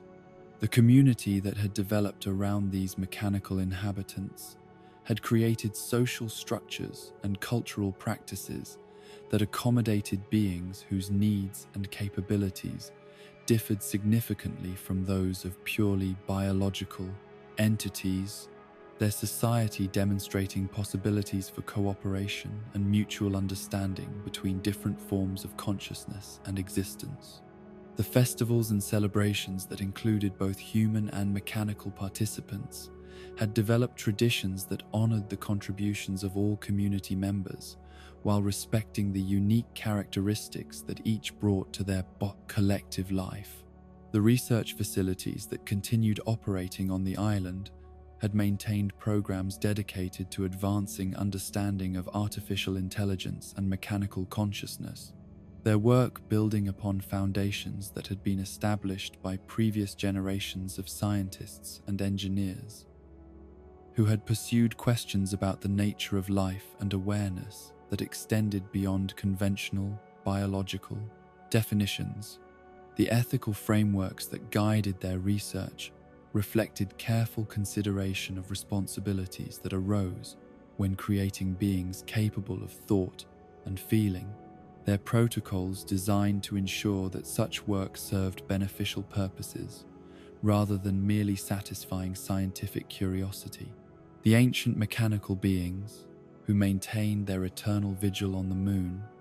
represented one of history's most enduring examples of dedication to purpose that transcended normal concepts of duty and loyalty. Their continued operation across centuries of isolation, demonstrating engineering, excellence, and programming sophistication that exceeded anything achieved by subsequent civilizations. The purpose that had originally motivated their creation remained shrouded in mystery, yet their persistent functionality suggested importance that had justified investment of resources and expertise that must have represented significant commitment by their builders. The lunar environment that had preserved them from the weathering and decay that would have destroyed similar constructs on inhabited worlds had also isolated them from the cultures and societies that had created them, their existence becoming increasingly disconnected from any context that might have provided meaning or direction for their activities. The arrival of Enlil had provided them with new purpose and leadership that had reactivated capabilities that had remained dormant for generations. Yet questions remained about whether his goals aligned with their original programming or represented deviation from their intended functions. The archaeological evidence that surrounded their base of operations suggested civilization that had achieved remarkable technological sophistication while maintaining cultural values that emphasized long-term planning and collective responsibility. Their monuments and artifacts, reflecting society that had considered its impact on future generations and had designed systems intended to function across timescales that exceeded individual lifespans. The integration of artistic expression with functional engineering that characterized their constructions had produced works that served both practical and aesthetic purposes, their beauty and utility combined in ways that demonstrated understanding of human needs that transcended mere mechanical efficiency. The knowledge that they possessed about their creators and the civilization that had produced them had been encoded in memory systems that had preserved information across centuries of isolation. Yet the format and language used for such storage remained largely incomprehensible to investigators who lacked appropriate decryption methods or cultural context. The potential value of such information for understanding historical developments and technological possibilities had motivated various attempts to establish communication with these ancient guardians. Yet their responses had been limited by programming constraints that prevented them from sharing certain categories of sensitive data. The continuing operation of their lunar facility had maintained capabilities that could potentially be activated for purposes that extended far beyond their current activities. Their infrastructure and equipment, representing resources that could support projects requiring environmental control and precision manufacturing that were impossible to achieve in more conventional settings.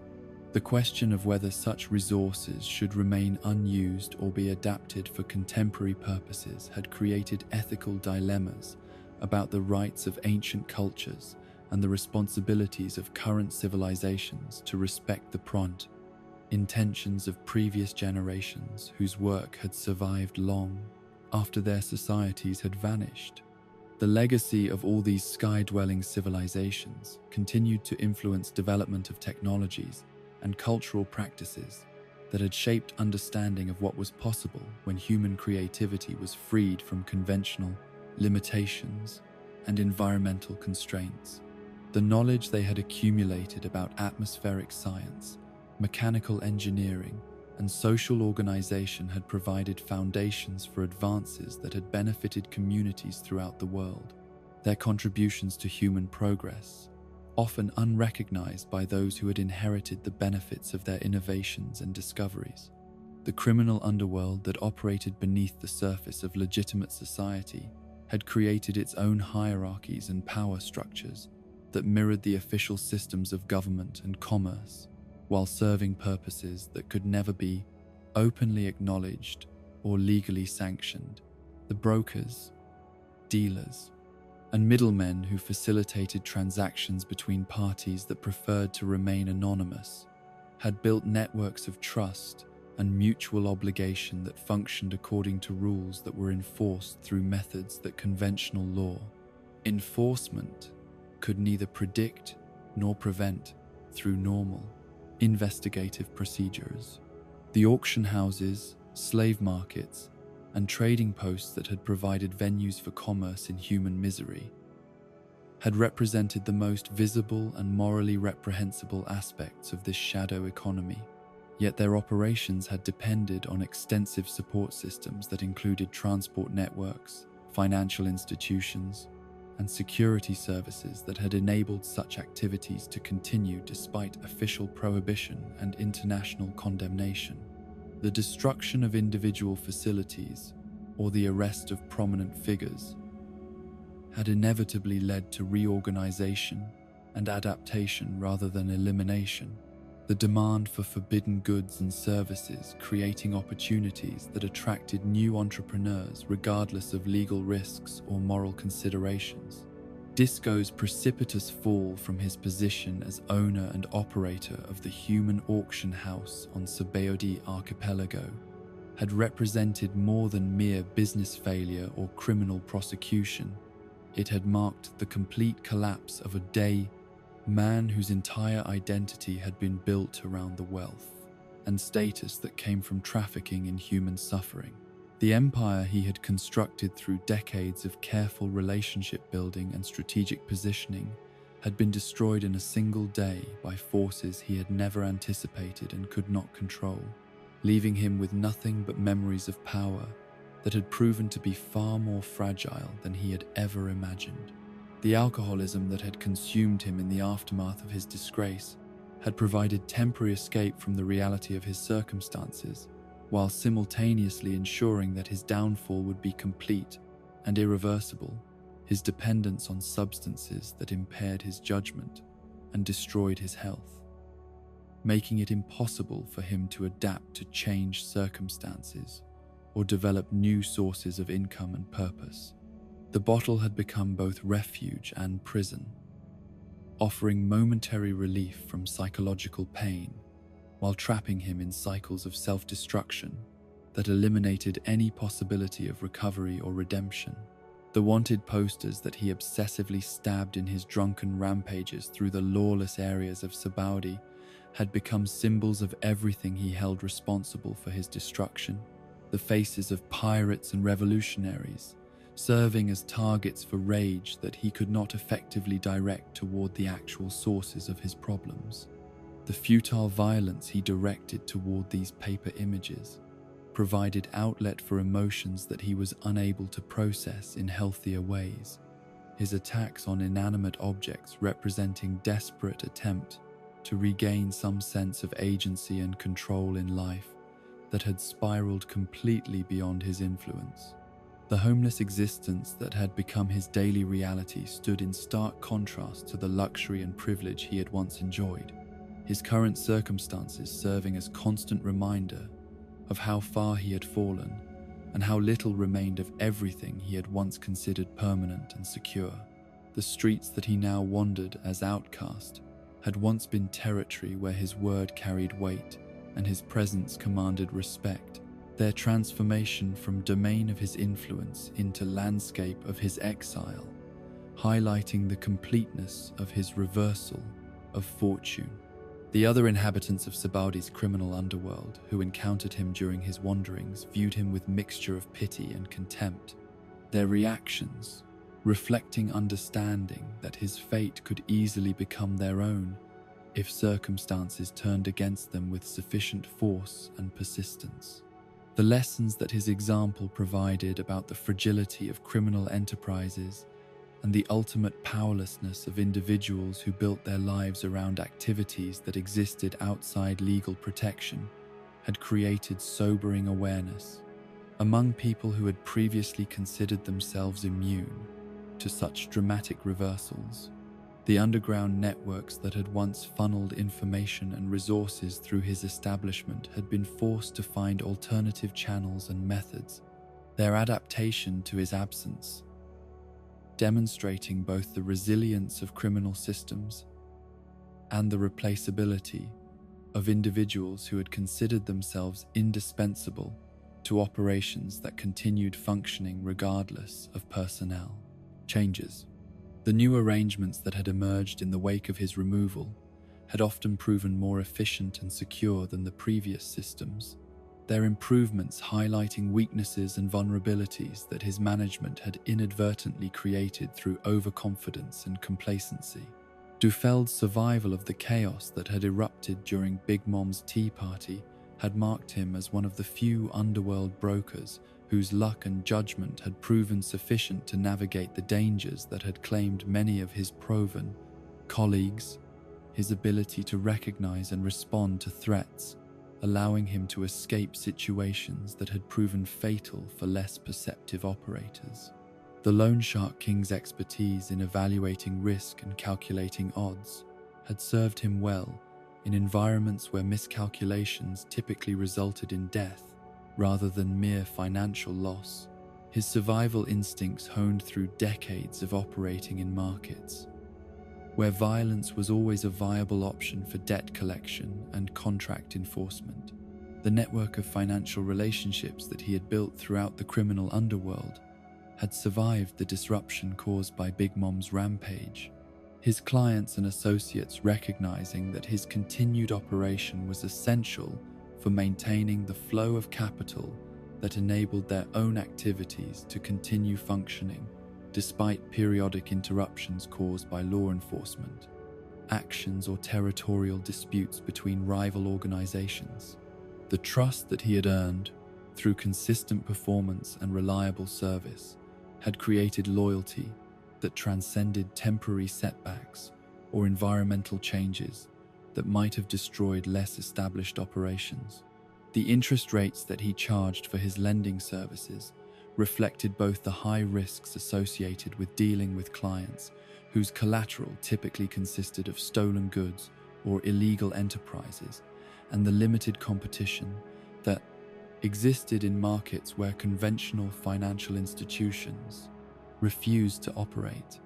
The collection methods that he employed when borrowers defaulted on their obligations had earned him reputation for thoroughness and creativity that served as effective deterrent for potential clients who might otherwise have been tempted to view their debts as optional obligations rather than binding contracts. The information that he had accumulated through his business relationships had made him valuable resource for organizations that needed intelligence about criminal activities, financial flows, and power structures within underworld hierarchies that operated according to rules and customs that outsiders found difficult to understand or predict. The discreet inquiries that he received from various interested parties had created additional revenue streams, while providing him with advance warning about developments that might affect his own interests or safety. The expansion of his operations into new territories and market segments had been facilitated by the vacuum that had been created when other brokers had been eliminated or forced to cease operations, their former clients seeking alternative sources for services that remained in high demand regardless of legal status or official disapproval. The opportunities that had emerged from such disruptions had allowed him to diversify his portfolio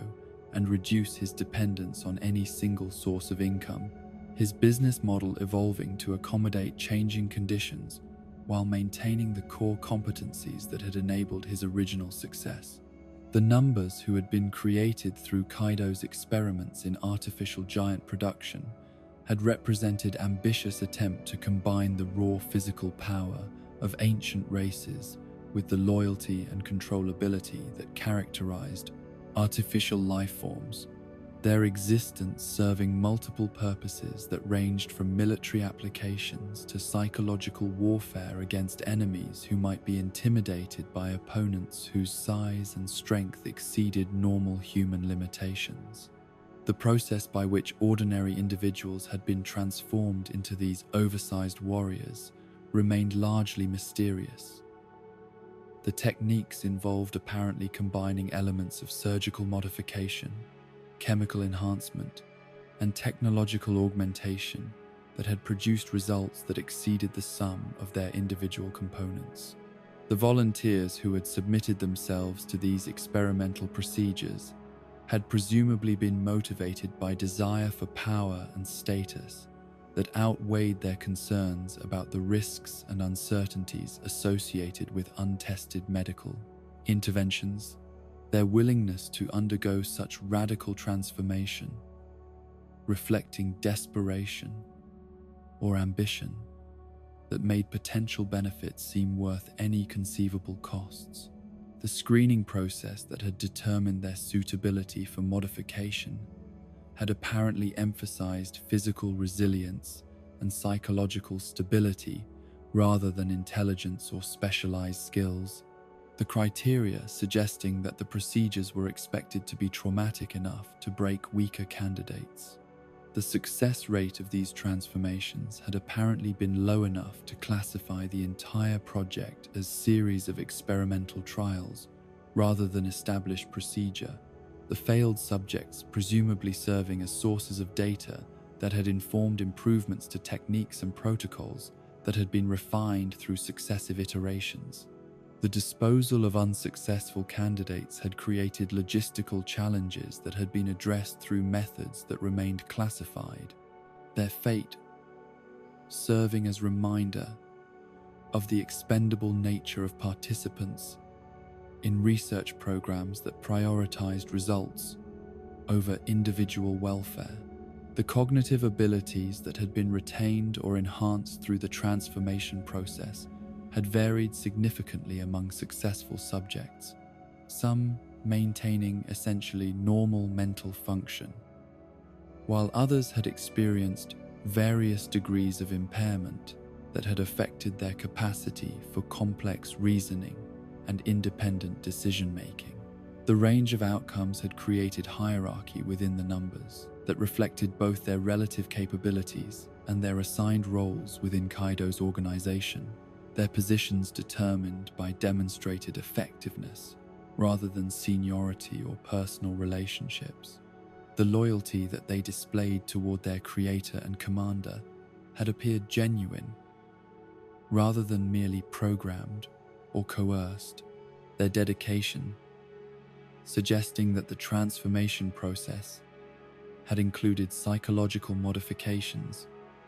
that had strengthened their emotional attachment to the organization while reducing their capacity for questioning orders or developing independent objectives. The contentment that they seemed to experience in their roles as weapons and enforcers indicated successful integration of their enhanced physical capabilities with modified personality structures that found satisfaction in serving purposes larger than individual self-interest. The combat effectiveness that they had demonstrated during conflicts had validated the theoretical assumptions that had motivated their creation, their performance in battle confirming that artificial enhancement could produce warriors whose capabilities exceeded those of naturally occurring giants, while maintaining advantages in terms of availability and control that made them superior to recruited mercenaries or allied forces whose loyalty might prove conditional or temporary under stress. The other experimental subjects who had been created through Caesar Clown's research programs had included various categories of modified organisms that had been designed to serve specialized functions within larger schemes for conquest and control, their artificial nature allowing for customization and optimization that would have been impossible to achieve through conventional breeding or training programs.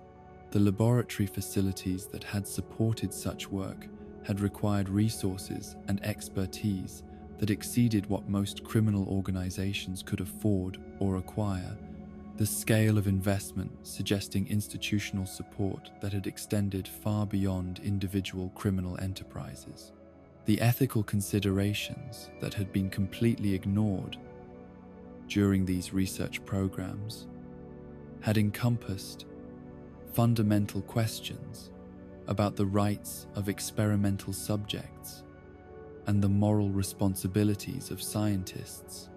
whose work involved deliberate modification of sentient beings for purposes that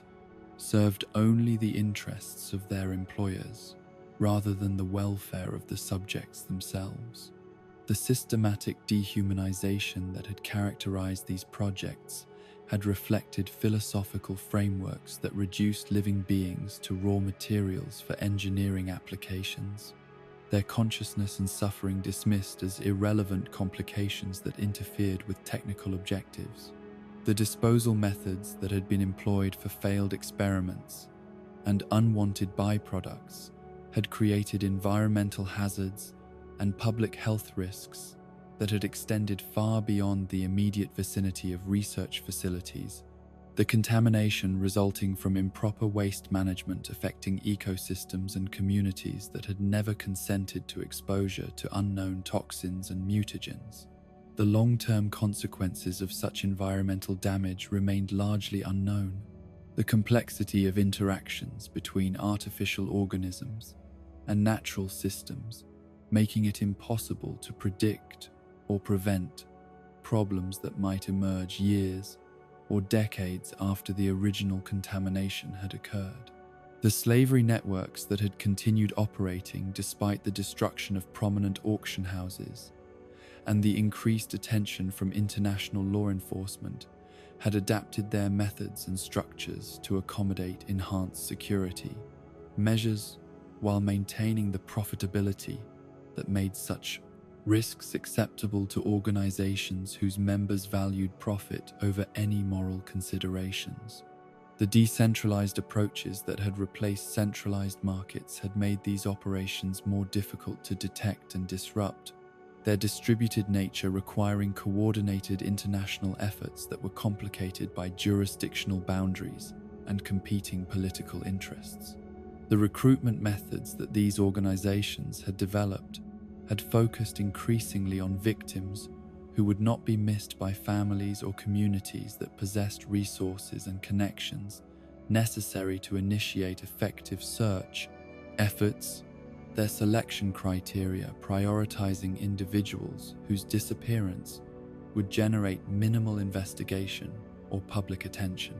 The trafficking routes that had been established to move human cargo between markets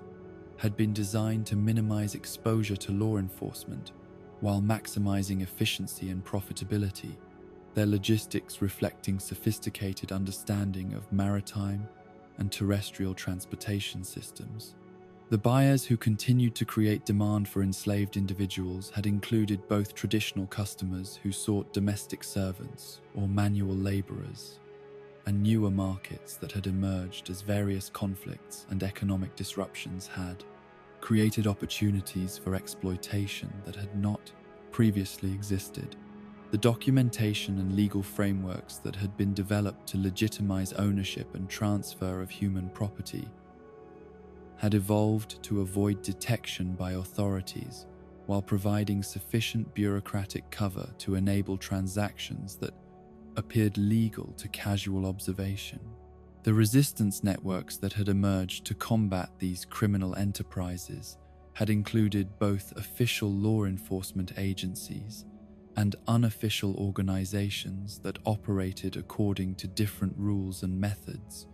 Their coordination, complicated by differences in objectives and acceptable tactics that sometimes created conflicts between groups that shared similar goals. The intelligence sharing that had developed between these various entities had improved the effectiveness of anti-slavery operations, while raising questions about the balance between security and accountability in programs that operated partially or entirely outside normal oversight mechanisms. The legacy of all these forgotten players in the criminal underworld continued to influence the development of both legal and illegal enterprises throughout the world. Their individual contributions to systems of exploitation and resistance, creating precedents and establishing relationships that would shape future conflicts between those who sought to profit from human suffering and those who worked to prevent such exploitation from continuing to flourish in environments where enforcement of humanitarian principles remained sporadic and insufficient to protect all potential victims from harm. The dreams that had carried countless souls across treacherous waters in pursuit of impossible treasures and legendary destinations had created networks of hope and expectation that extended far beyond the individuals who had originally dared to chase such ambitious visions, their aspirations becoming shared burdens carried by families, communities, and entire generations who had invested their own hopes in the success of adventurers whose safe return could never be guaranteed. The waiting that such dreams demanded from those left behind had required forms of faith and endurance that transformed ordinary people into custodians of promises that might never be fulfilled, their lives shaped by absence and uncertainty that could persist for decades without resolution. The families who had bid farewell to members of the Rumbar Pirates had accepted the reality that their loved ones were embarking on journeys that carried enormous risks along with their potential rewards. Yet the optimism that had characterized the crew's departure had made it impossible to seriously consider the possibility that they might never return at all.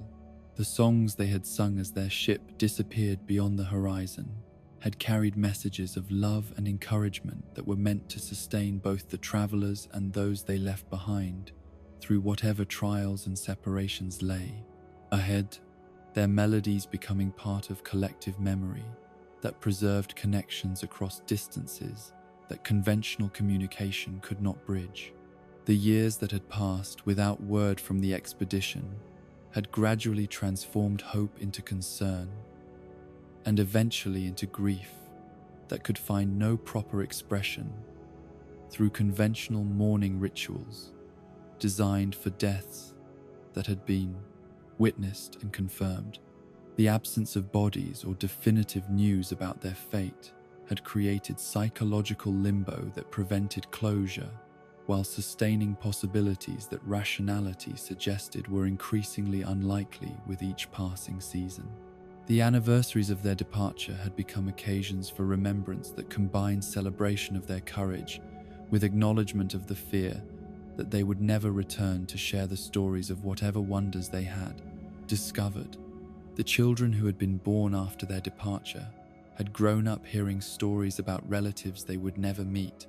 their understanding of family history shaped by tales that combined factual accounts with mythologized versions of events that had been refined through countless retellings. The expectations that had been placed upon them to somehow continue the legacy of adventurers whose own accomplishments remained unknown had created psychological pressures that were difficult for young people to bear when they lacked clear models for what success might look like in such circumstances. The communities that had contributed resources and support to the expedition had invested more than mere money or supplies in the venture, their assistance representing collective commitment to dreams that transcended individual ambitions, to encompass shared visions of what might be achieved through courage and determination. The economic calculations that had justified such expenditures had been based on assumptions about returns that would benefit everyone who had participated in making the journey possible. Yet the silence that had followed the crew's departure had gradually made it clear that such investments would never produce the anticipated rewards. The cultural impact of their story had persisted long after hope for their return had faded, their example inspiring subsequent generations of adventurers who had been motivated by tales of people who had possessed courage to pursue dreams, despite the obvious risks and uncertain prospects for success. The songs that had been composed about their voyage had become part of regional folklore that celebrated the spirit of exploration while acknowledging the sacrifices that such pursuits demanded from both participants and those who supported them from afar. The musical tradition that connected all seafarers through shared knowledge of Binks Saik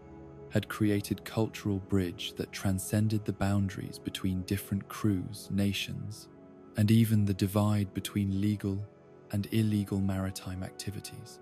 The lyrics that had been passed down through generations of sailors had preserved wisdom about friendship, loyalty, and the acceptance of mortality that provided emotional framework for people whose lives were constantly shaped by uncertainty and danger. The melody that had accompanied countless voyages had become soundtrack for adventures that ranged from mundane trading expeditions to legendary quests for ultimate treasures. The crews that had learned the song during their own journeys had adapted its verses to reflect their particular experiences and circumstances while maintaining the essential themes that made it meaningful to everyone who had chosen to make their living on the sea. The variations that had emerged in different regions and among different types of sailors had created rich tapestry of musical expression that demonstrated both the universality of certain human experiences and the diversity of ways that people could respond to common challenges and opportunities. The taverns and ports where the song was regularly performed had become gathering places where information and stories were exchanged, along with entertainment, their function extending beyond mere recreation to encompass crucial communication networks that enabled news and knowledge to spread throughout maritime communities that might otherwise have remained isolated from broader developments. The musicians who had mastered the various versions of the song had often found themselves serving as informal ambassadors between different groups and cultures, their ability to perform familiar melodies, creating instant connections with audiences who might otherwise have been suspicious of strangers. The emotional power that the song had demonstrated in situations of crisis and loss had made its central element in funeral ceremonies and memorial services for sailors who had died far from their homes and families. Its themes of continuing bonds and eternal friendship, providing comfort for people who struggled to find meaning in deaths that had occurred in pursuit of dreams that might never be achieved. The final verses that spoke of reunions beyond the boundaries of mortal existence had offered hope for people whose faith in traditional religious concepts had been challenged by exposure to the random violence and meaningless suffering that characterized life on the sea. The cultural preservation that the song represented had become increasingly important as traditional maritime communities had been disrupted by technological changes and political developments that had altered the economic and social structures that had supported seafaring lifestyles for centuries. The knowledge and values that were embedded in its lyrics had provided continuity that helped maintain connections between past and present, ensuring that wisdom earned through generations of experience would not be lost when the circumstances that had originally created such knowledge were transformed by forces beyond individual control. The islands where families had continued waiting for ships that would never return had become monuments to the persistence of human hope in the face of evidence that suggested such optimism was fundamentally misplaced, their populations sustained by possibilities that became increasingly remote with each passing year, yet remained psychologically necessary for maintaining sanity and purpose. The daily routines that had been structured around the assumption that absent loved ones might arrive at any moment had created patterns of behavior that persisted long after rational acceptance of loss would have suggested the need for different approaches to organizing life and relationships. The lighthouses that had been maintained to guide returning vessels had continued operating decades after the last realistic possibility of their services being needed had passed. their keepers carrying forward duties that had been inherited from previous generations, who had possessed stronger reasons for believing that such vigilance would eventually be rewarded. The signals that were faithfully displayed each night had become acts of memorial rather than practical navigation aids, their persistence serving as testimony to the depth of commitment that love could inspire, even when its object had been lost beyond any hope of recovery. The children who had grown up in these waiting communities had been shaped by an atmosphere of expectation that had gradually transformed into acceptance of perpetual incompleteness, their understanding of family and community influenced by awareness that important pieces of their collective identity were missing and might never be recovered. The stories they had been told about the absent heroes had created standards for courage and adventure that were difficult for young people to meet when their own opportunities for proving themselves were limited by circumstances that had changed since their predecessors had embarked on their legendary journeys. The economic adaptations that these communities had been forced to make in order to survive without the resources and expertise that the departed adventurers had been expected to provide had demonstrated resilience and creativity that the Taimosan might never have been developed if the original plans had succeeded as anticipated. The alternative industries and occupations that had emerged to replace maritime activities had often proven more sustainable and profitable than the risky ventures that had originally captured the community's imagination and resources. The pilgrimage sites that had developed around locations associated with the departed crews had attracted visitors from throughout the world who sought inspiration from stories of people who had been willing to sacrifice everything in pursuit of dreams that transcended ordinary concerns about security and comfort. The shrines and memorials that had been established to honor their memory had become focal points for ceremonies and celebrations that kept their legacy alive, while providing economic benefits for communities that had learned to market their connection to romantic legends about heroic adventure and noble sacrifice. The mentors and teachers who had shaped the lives of famous pirates and marines before their students had achieved the recognition that had made their own contributions famous, had remained largely anonymous despite the crucial roles they had played in developing the skills and character traits that had enabled such remarkable achievements. The knowledge and wisdom that these forgotten educators had transmitted through years of patient instruction and guidance had become foundations for accomplishments that had reshaped the world,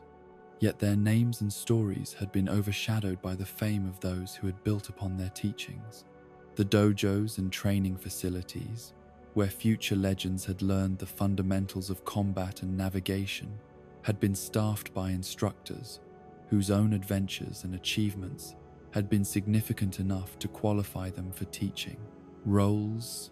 yet whose personal stories had been considered less important than their ability to prepare students for challenges that would test everything they had been taught.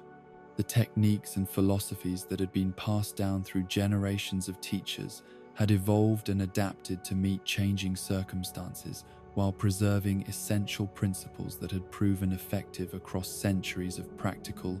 application. The libraries and academies where scholars had developed the theoretical knowledge that had enabled practical innovations in everything from shipbuilding to medical treatment had been populated by researchers whose individual contributions had been absorbed into collective understanding that had advanced human knowledge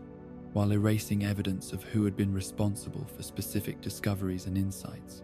The intellectual frameworks and methodological approaches that had been developed through their work had become tools that subsequent generations had used to achieve breakthroughs that had brought recognition to people who had built upon foundations that remained largely unacknowledged. The families who had provided emotional support and financial resources that had enabled their children to pursue careers in piracy or military service had made sacrifices that were rarely recognized in accounts that focused on individual achievement rather than the support systems that had made such accomplishments possible. The parents who had watched their offspring sail away toward uncertain futures had demonstrated forms of courage that differed from but equaled the bravery displayed by the adventurers themselves, their willingness to accept separation and risk reflecting love that transcended personal desires for safety and proximity. The siblings and relatives who had remained behind to maintain family businesses and care for aging parents, while their more adventurous relatives pursued fame and fortune, had contributed to the success of legendary figures through forms of service that received no public recognition yet were essential for providing the stability and security that enabled others to take risks that might otherwise have been impossible to justify or sustain. Their loyalty and dedication had created foundations that had supported achievements that appeared to be purely individual, but were actually products of collective effort and shared commitment. The quiet heroes of the revolutionary movement who had operated without recognition or reward in service of ideals that demanded complete dedication to causes larger than personal ambition had included countless individuals whose contributions had been deliberately obscured to protect both operational security and the safety of people whose continued effectiveness depended on their ability to remain anonymous. The networks of safe houses, communication systems, and resource distribution that had enabled more visible revolutionary activities had been maintained by people whose names would never appear in history books, yet whose service had been essential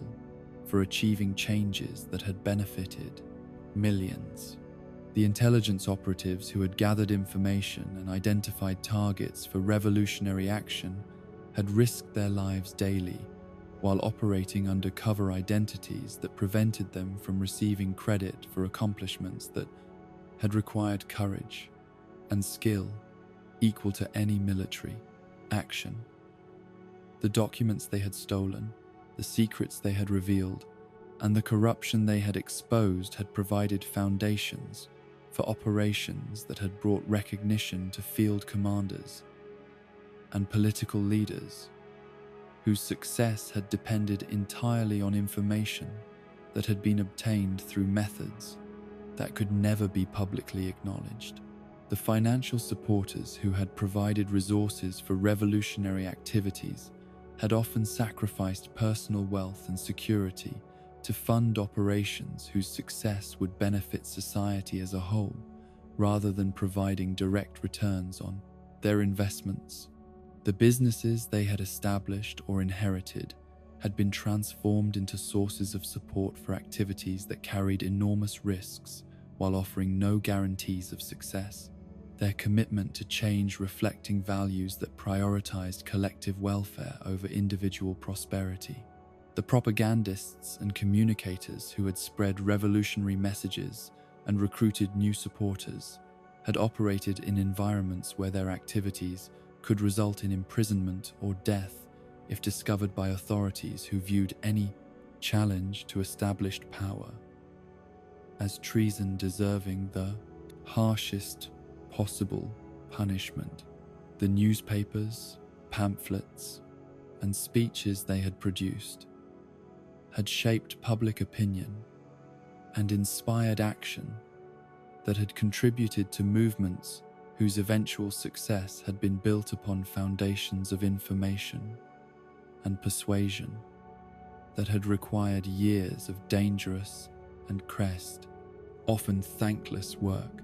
The safe house operators and support personnel who had provided sanctuary and assistance for revolutionary operatives had opened their homes and communities to people whose presence could have brought devastating retaliation from government forces, their hospitality reflecting commitment to principles that transcended concern for personal safety or community stability. The meals they had provided, the medical care they had offered, and the shelter they had given had enabled operations that might otherwise have been impossible to sustain over the extended periods that successful revolutionary activities typically required. The legacy of all these forgotten dreamers and quiet heroes continued to influence the world through effects that remained largely invisible to people who benefited from changes that had been achieved through accumulated efforts of countless individuals whose individual contributions had been too small or too dangerous to acknowledge publicly. The values they had embodied, the sacrifices they had made, and the example they had set had created cultural foundations that supported continued progress toward ideals of freedom and justice that could only be achieved through collective commitment that transcended individual recognition or reward. Their stories served as reminders that the most significant changes in human history had typically been accomplished by people whose names would never be remembered, but whose dedication to something greater than themselves had made possible the achievements that future generations would celebrate and build upon. And so we reach the end of our journey through the forgotten corners of the One Piece world, having honored those who time has left behind. These souls, pirates and marines, scholars and slaves, heroes and villains alike, remind us that even in the grandest of tales, countless stories exist in the shadows of legend. They loved, they fought, they dreamed, and they contributed to the tapestry of this vast ocean world, even if their names are no longer spoken by those who sail the seas today. Perhaps that is the nature of all great adventures. For every hero whose story echoes through eternity, 1,000 others fade into whispered memory, yet in their forgetting, they become something more profound, proof that every life matters, every dream has weight, every choice ripples outward in ways we cannot measure. These forgotten characters shaped the world that Luffy and his crew now sail through, their legacy written in invisible ink across the endless blue. Rest now, gentle dreamer, knowing that even in forgetting, we honor those who came before. Tomorrow brings new adventures, but tonight, let the stories of the lost carry you safely into sleep, where all dreams, remembered and forgotten alike, live forever.